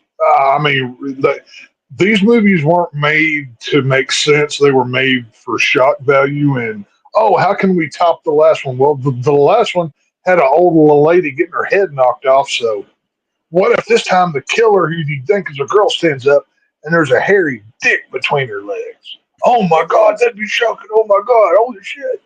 I think that's probably how that conversation went down. So, the shock factor works. It's obviously an iconic image. And Casey will now forever be tied with as Angela's penis. Like, this is how we need to refer to Casey.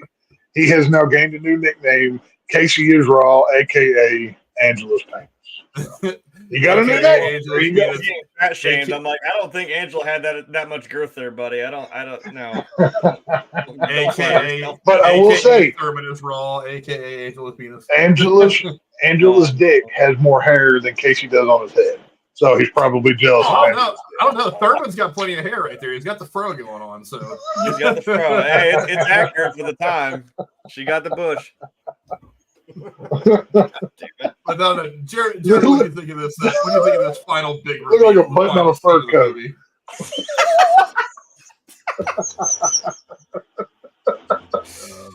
I could not have asked for anything better. I hate you on Casey's behalf now.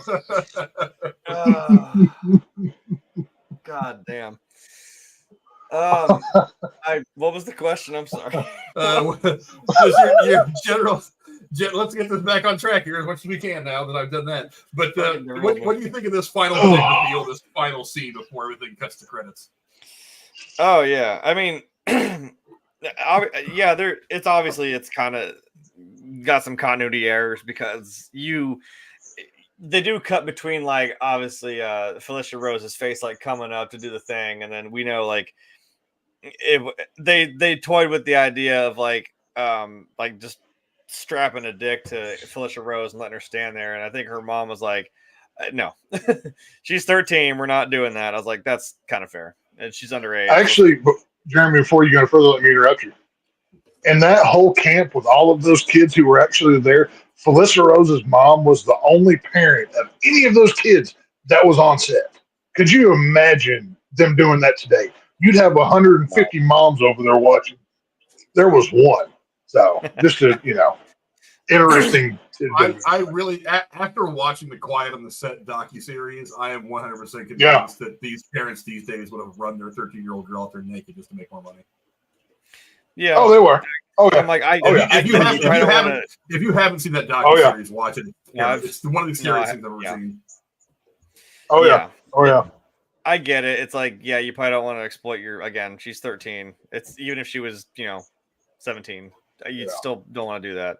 So I get it. And I know like Felissa Rose now, I know she totally been like, dude, I would have worn the dick. Screw it. Like, she's such a cool person. I'm sure she would have done it. And we know now it's like some unknown guy, which I don't know if you'd want that kind of notoriety because that's a pretty iconic thing. But like, hey, if that were me, I'd come out. I'd be like, hey, I'm the dick in Sleepaway Camp, just for the podcast interviews and the pictures at HorrorCon. Are you kidding me? Like, you could make a ton of money. Like, it'd be crazy.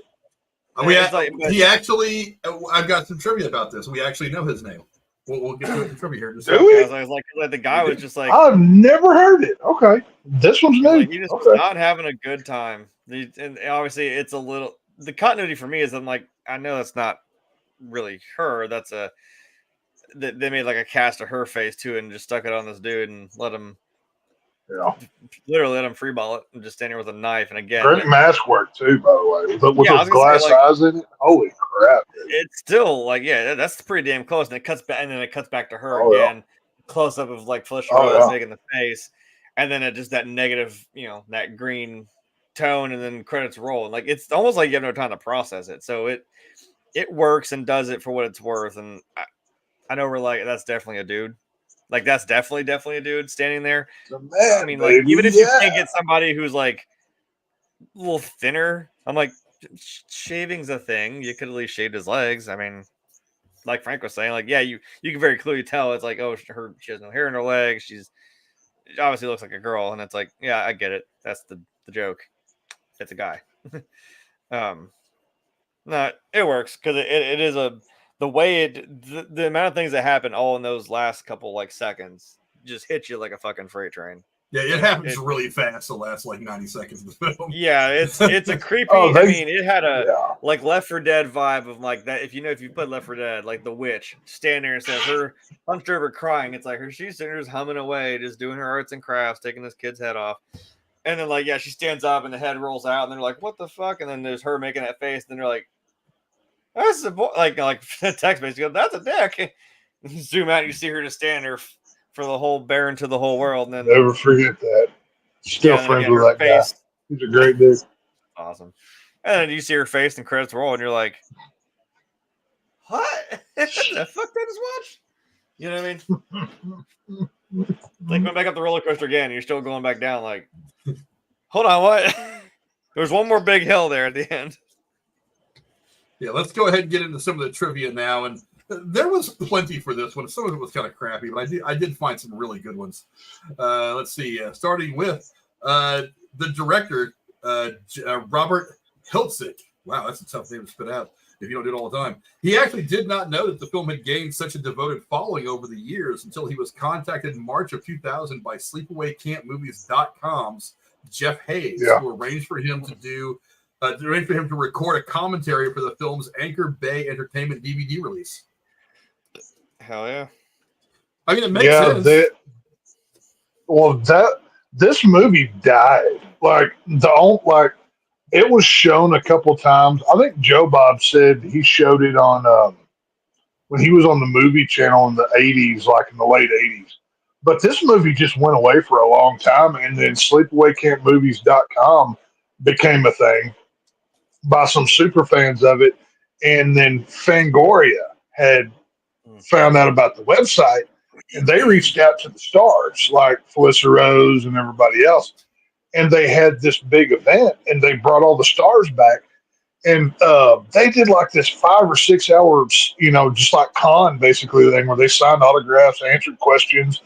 Then they like a few years later, Shout Factory comes along, and then they do a documentary about it. They re-release the film. Then Return to Sleepaway Camp comes around in 2008. And this is one of those cult movies that went away, but it's not a good movie, but it's a movie a lot of people appreciate because it's a fun movie. And, we need those in our world. Not everything has to be a mastercraft, So you also got to remember that you're talking about an era of filmmaking where movies like this, the teen slasher stuff, they were literally releasing one of these every 2 weeks.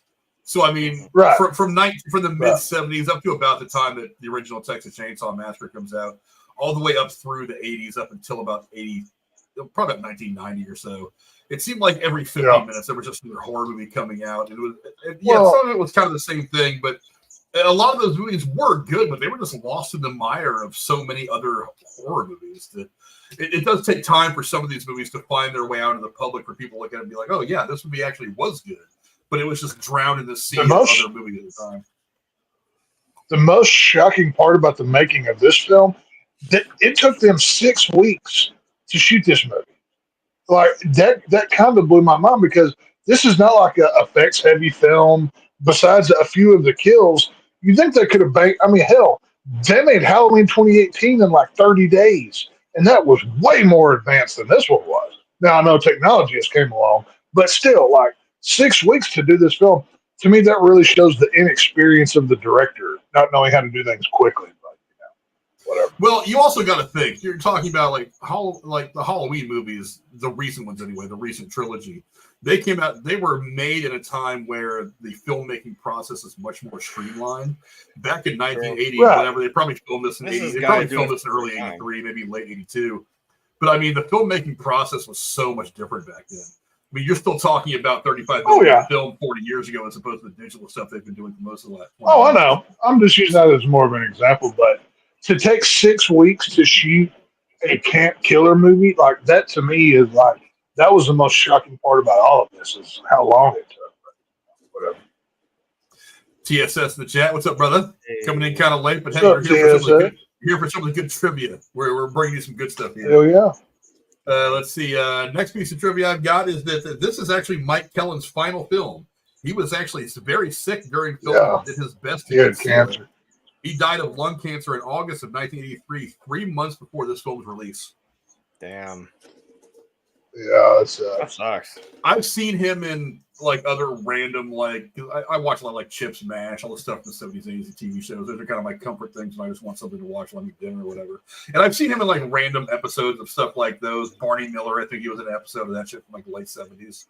But I think he had, I don't have his filmography in front of me, but I know he had done some like Twilight Zone. He was in one of the bigger episodes of the Twilight Zone back in the mid-late 50s, something like that. But yeah, it's not a bad way to go for your final performance to be in a movie like this. It is always going to have some kind of a following. You know what I mean? Yeah, that's cool though. Let's see. I wish I had a good picture. He got a nice crisp death with that arrow clean through the throat, buddy. Mm-hmm. I mean, I think it was there. You know what I mean? It was, that was gnarly. She's a pretty good shot too with that arrow. Usually, it's like unless that's you're what I'm saying. arrow and hits hit a target like that for a novice. Right? Yeah, I mean, a novice with bow and arrow. Those arrows. I don't think a steel bolt from a crossbow would go through that cleanly. But hey, I can pause disbelief for a minute. I guess it's all good. What you gonna do? Let's see. As a child, writer and director Robert Hiltzik actually went to the camp using the film.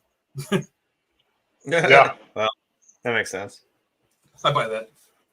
Yeah. Well, that was one of the things that he talked about on that Shout Factory DVD was like they basically had to wait for camp to end. Like in this particular camp was like over in like August or beginning of September or something. So they had to quickly get in before the weather changed because this was up in New Jersey or whatever. So, there's something about the camps in New Jersey where either old women, hockey wearing guys, or she children will try to kill you. So don't go camping in the Northeast because you're going to die. More reasons. Just don't go to Jersey. It sucks. This is why. Yeah. It's not a friendly.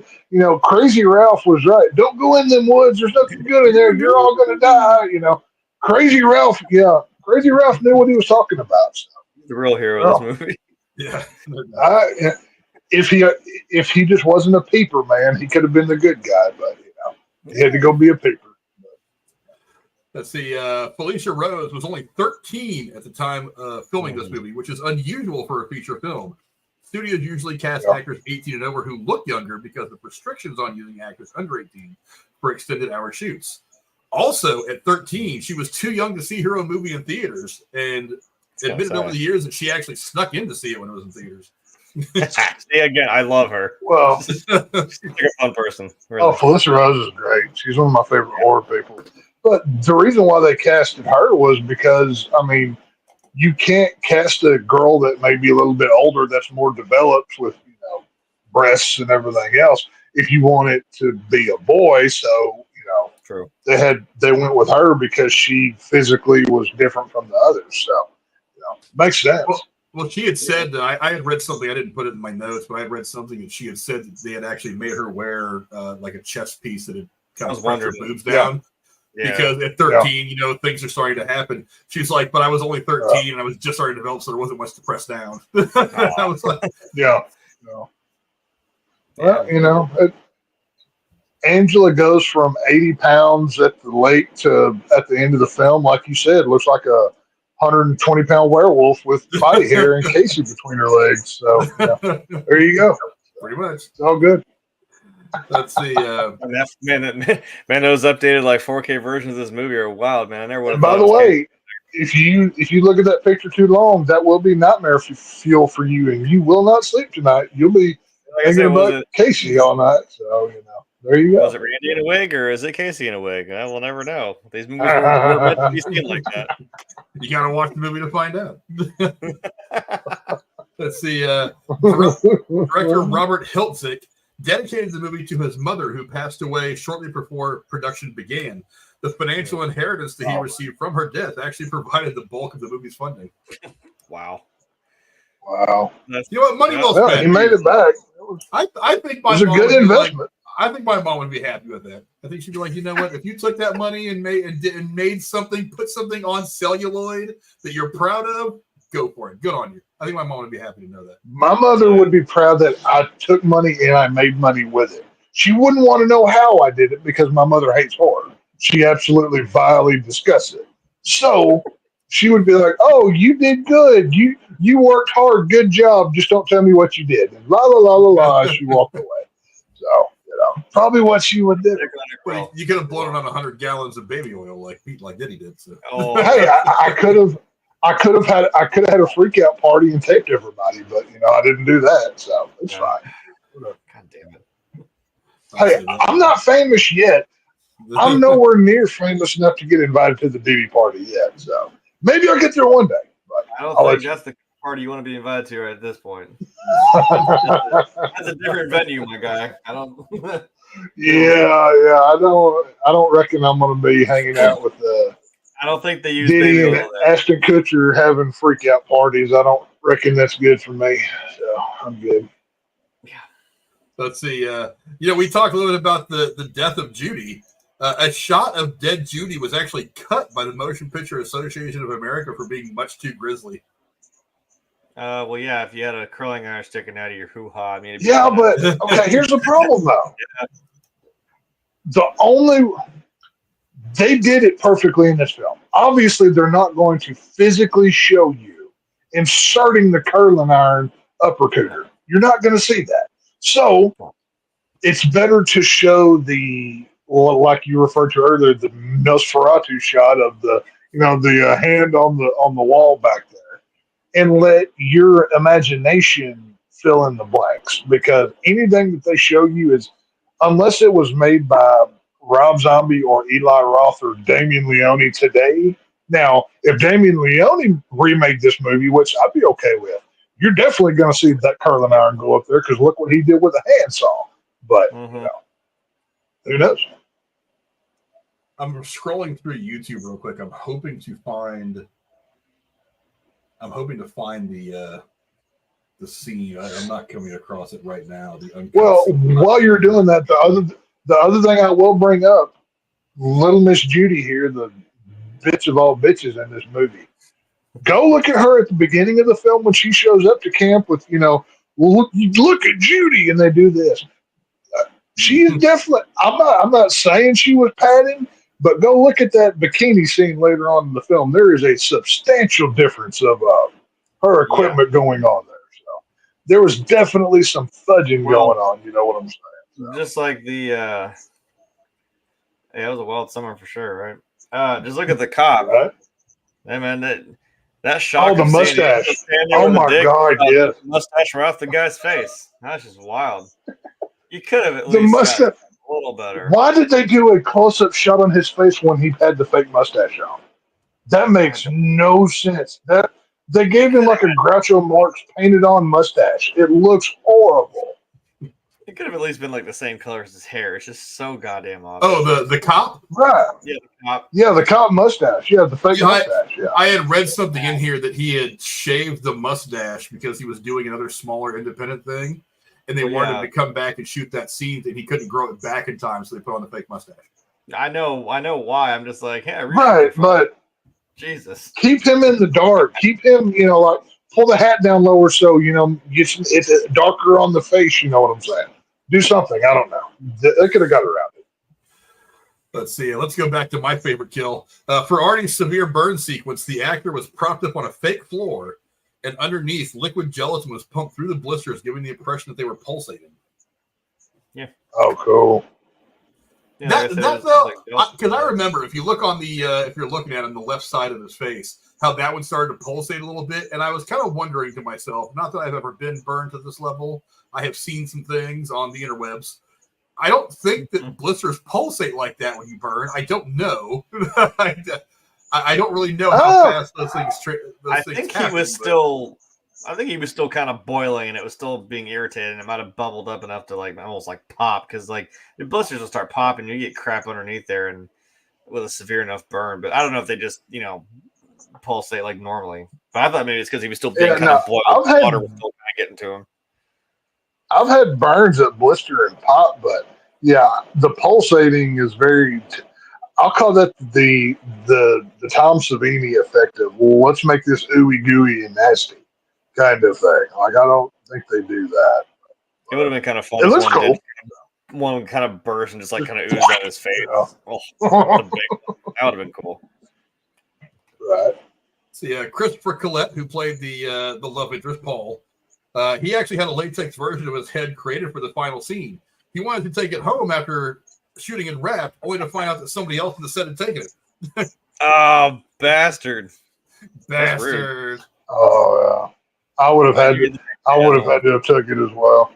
That would have been like on the mantle, or like just like sitting, in like a random place where like you're sitting in my living room and, is that a head over there on the shelf? Oh yeah, that's just right there. It's me. No worries, it's all good. That's me. Something I'm wondering how I got here. I wonder what the condition of that prop would be 40-something years on, though. Oh God. Well, I don't know. He looked like perfect example. Look at the Shatner match from '78, and then in '81, just 3 years later, they used the same exact mask, and look how much different and warped the latex is compared to the first time around. Like it looks like a completely different thing. So, the latex, especially of that era, it's not going to last forever. But I don't know if you guys have seen Boogie Nights or not, but in the final scene when Mark Wahlberg, the dick, displays himself, he has said many times that he actually kept that prop. But he said that after the years it's broken down and it's just a mess now. So he said it's not anything he'd want to show anybody, but he did keep it afterwards. But he said now it's just falling apart. The latex is breaking down and all that. Not a shower, huh?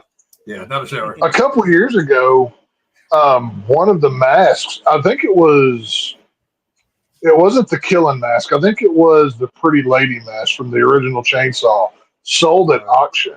And like, they had to keep it in like this glass concealed case, like propped up, because it was so old, if air got to it, basically it would just decay. It would just fall apart very quickly. So, Jeremy knows, he does all this prop stuff.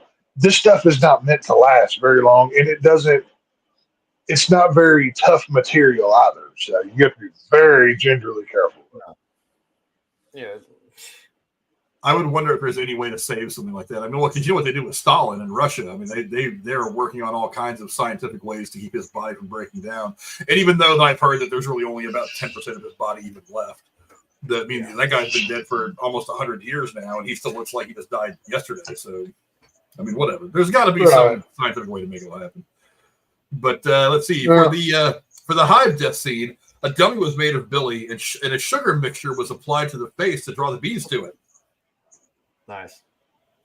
That makes sense. Now, okay. I do wish they would have shown a little bit more of his face, though. That way you could see, like, the death. Because, like, I'm okay with them obviously using the head of a dummy or whatever, but to see a little bit more of the face makes it more real. It's a more personal thing when you can look in their eyes as they're dead. At least that's what I think. Well, that's one of the things that makes this not just that, but like the kid in the boat. Yeah. Those wounds on the arm, you wouldn't get those from an immediate bee sting. That looks like it's been like punctured by something larger than bees. That to me looked like they were like, okay, we need to ugly this guy up like he's been messed up or something. Like, that's not a consistent wound pattern to me. That one I would fix if I would have worked on it. That's what I was warning. Is like, I don't think that's the initial after he fell out of the stall. Like, I feel like he'd been laying there for a minute. Right. And it all fell over. Yeah. That's what I'm saying. That's a very old wound with big punctures. Like you had like a knife or like an ice pick or something go into the arm. Like that's not a bee sting thing. You're going to get a bunch of welts, not gigantic holes in the arm. But I don't know.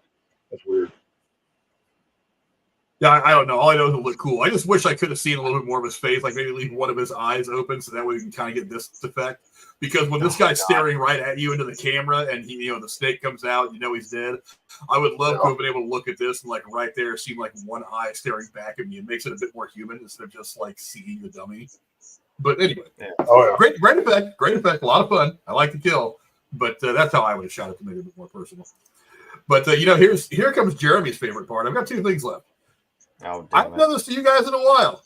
What do you think the body count of the film was? Because there is a spiffy way of looking at it that it said on IMDb, and I'm not entirely sure that I dig it, but I want to ask you guys. I'll set the over-under at 10. Jeremy, what do you think? Well, considering I watched the only credible source that I go do for my kill counts, which is Dead Meat, I think it was over, and I think it was like 12 or some shit. But whatever IMDb says is apparently God's word, so fucking I don't care. Whatever. Well, I'm just going with what IMDb has on there. I don't know that it's always correct, but I don't know. Tex, what do you think? I've got the over-under at 10. What do you think? Well, I mean, just for funsies, I'll go under since he went over because so you have the dad and the daughter dying in the beginning. Then you had Cook. Well, he didn't. I don't think he died. Meg. Paul, the boyfriend. So there's 5. Who else dies? Guy with the bees is 6. Curling iron. Judy 7. There was like 4 kids. The 4 kids in the sleeping bags. Yeah, the 4 kids. So okay, there's 11. Okay, yeah. So yeah, it's at least 11. Yeah. So it's over. Yeah. And the counselor, fucking the old guy, the arrow through his neck. What the hell? I'll go 15. No, give me 14. I'll go 14. That's at 12. Yeah. Okay. Now they said on a separate section of trivia for IMDb that this guy's death does not count. He does not die in the movie. So who's making these rules then? We assume that he lives. You know what? I just like having the debate. I don't really give a fuck what the rules are. I just like to get your guys' the hair in the back of your necks. See, this is.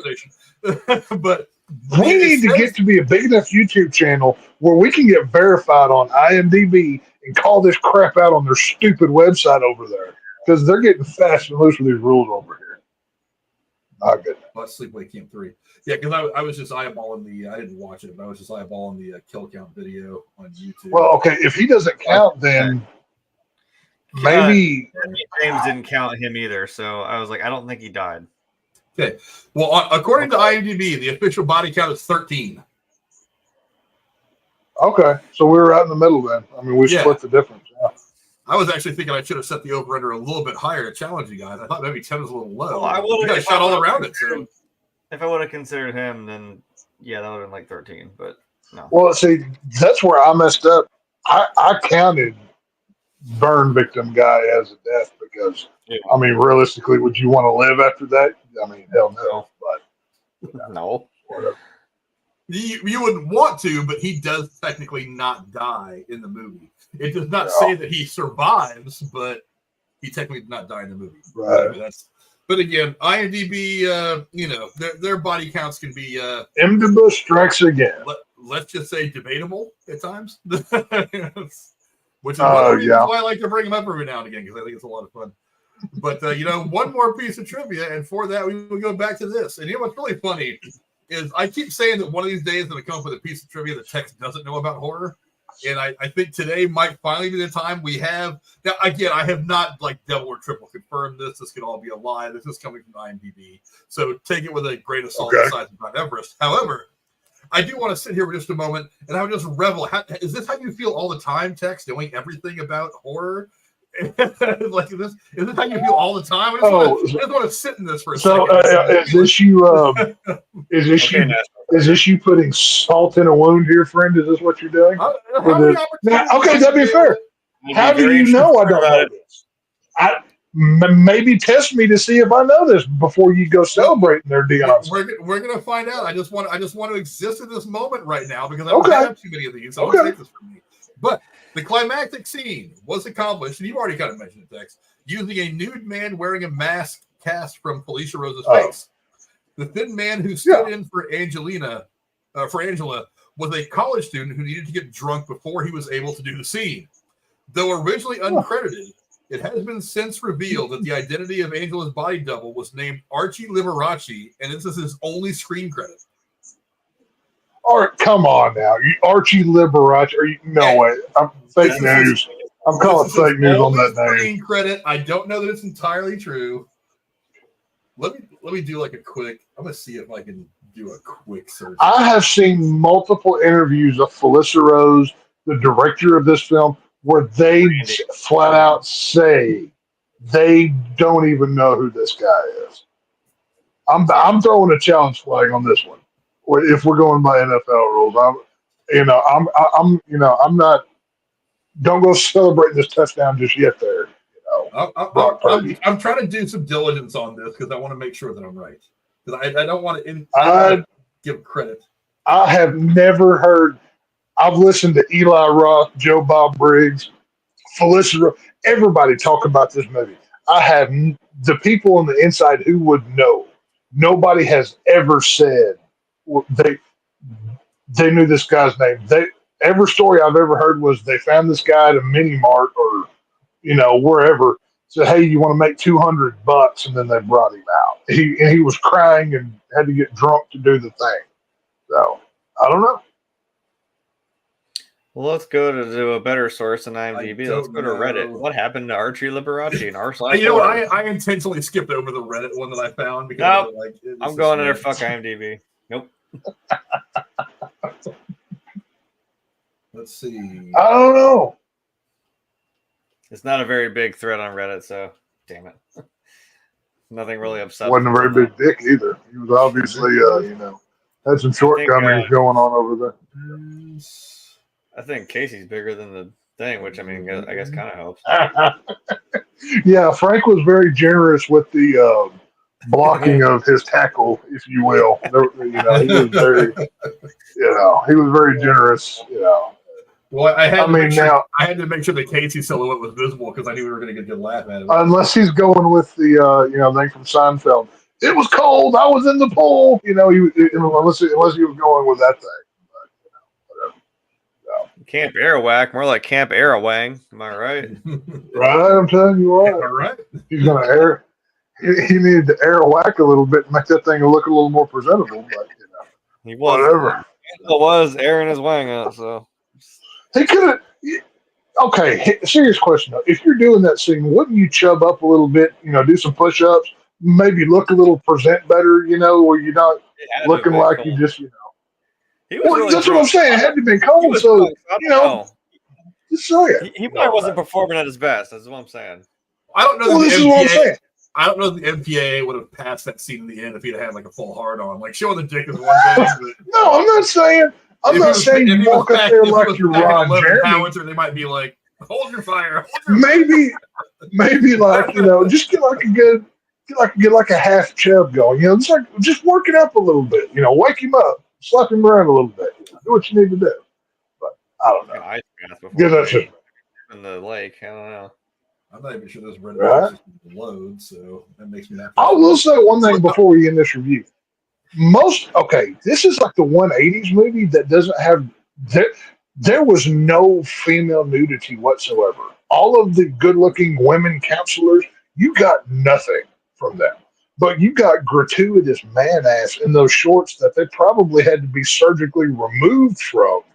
And the skinny dipping, like so much male nudity, like they very much went against the trend of female.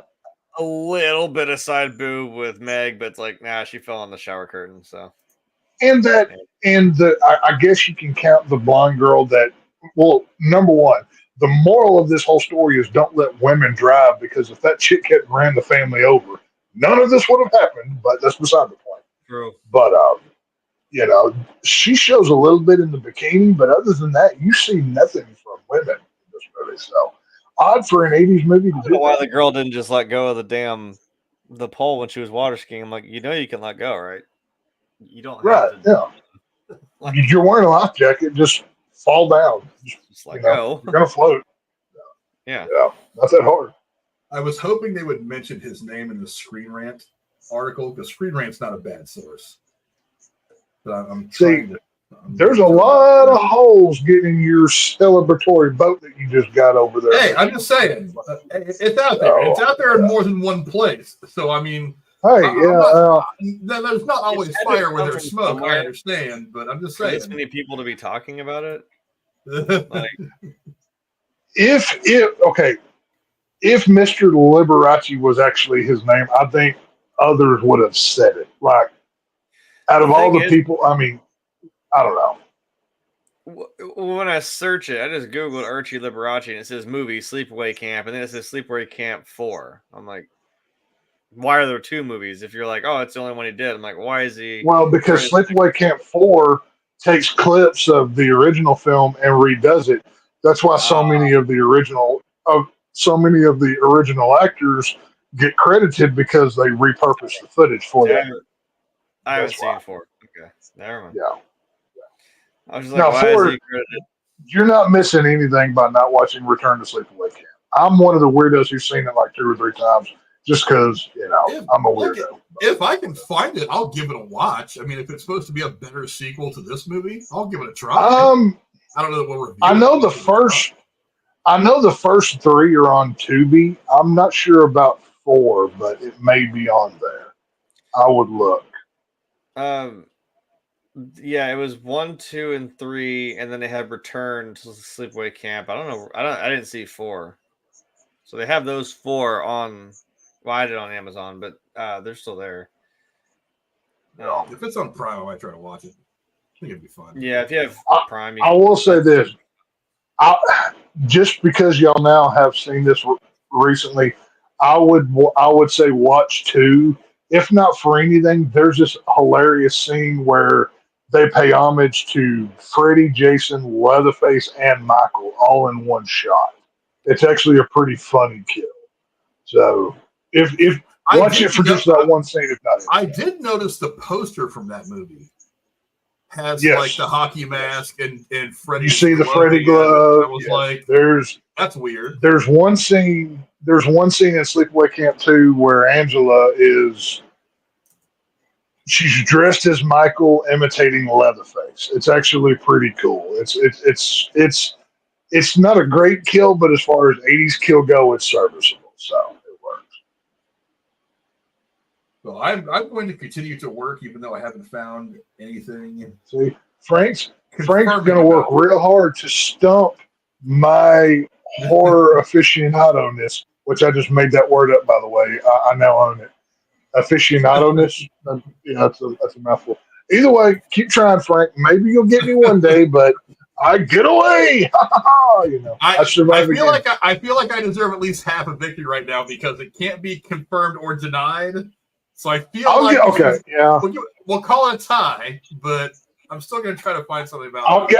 I'll give you a tie, but we will settle this one day. I'll meet you in the middle here. That's fine. That's a good place to start wrapping this thing up. Let me get your guys' final thoughts on Sleepaway Camp from 1983. Jeremy, you go first. Yep, it's as we've said over the last 2 hours now. This is it's a fun 80s teen slasher, but it's like we said, there are a dime a dozen in this era, but the reason why we're still talking about it now is it stands out, and it stands out for a good reason. Because it stands out by the lake with its dick out. So if that's not a good enough reason to watch this movie, other than the fact that again it's got some cool kills, some pretty cool visuals, and again the practical work is really cool. I mean, if you're into that, it's got that for you. And again, it's just a weird premise, and like we said, it wasn't like that came out of nowhere in the last 5 seconds, and that was the only time they mentioned it. It's like, no, this was set up from the beginning, and there's little seeds of it dropped here and there that was the point, that something's off here, and it doesn't all come to fruition until literally the last 10 seconds, and you have no time to process that. And it like I said, not just that, but then just again, that is just nightmare fuel, sleep paralysis demon of an image of her just making that damn face. I'm just telling you, it's that is creepy as shit. Again, with the over dramatic 80s like synth like music blaring in your ear and her making that Oh, it's a snarling great noise, song. I love it. deadpanning with that face. Yeah, it'll stick with you. So it's on like Tubi. It's on a whole bunch of other stuff for free. I watched it on Amazon Prime, but yeah, it's out there. I watched it on Prime. Yeah, it's out there. Tex, how about you? Give me your final thoughts on Sleepaway Camp. It's one of the more memorable exploitation films of the era. Definitely a must watch. Not a great movie, but a fun movie. Everybody except for two people, everybody above the age of 18 is horrible in this movie. They're just the villains and the bad guys. Felissa Rose is a star. She's a horror icon from one performance, as I've said on many people. But if you haven't seen this, go out of your way to find it. They've told you where to go see it. And eat shit and live, Bill. That's all I can say. Yes. Yeah, I think this movie's a lot of fun. I mean, like I said, it comes from that era where horror was just completely unchained. It was just like, can you put it on film? Do it. And yeah, it's just a fun movie. It's easily the best era of horror that has ever existed. I mean, horror's getting better again, but it's still not quite the same. The low budget horror stuff from the 70s and first part of the 80s is still pretty magical. There's something that ages well about it.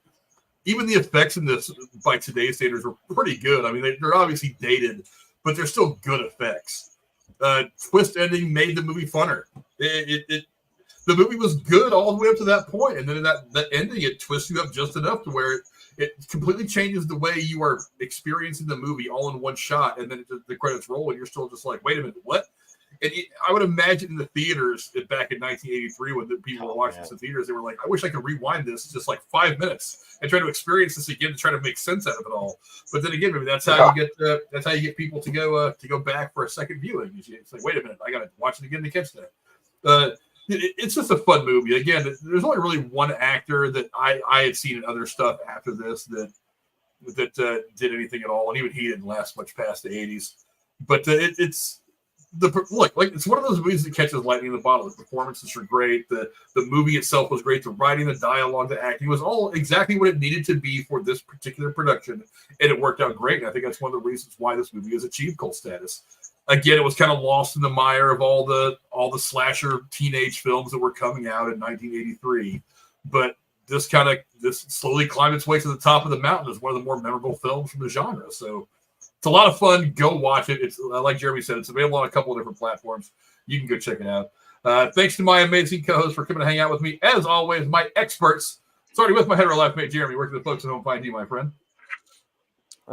Since it is in fact, and now is officially October 1st.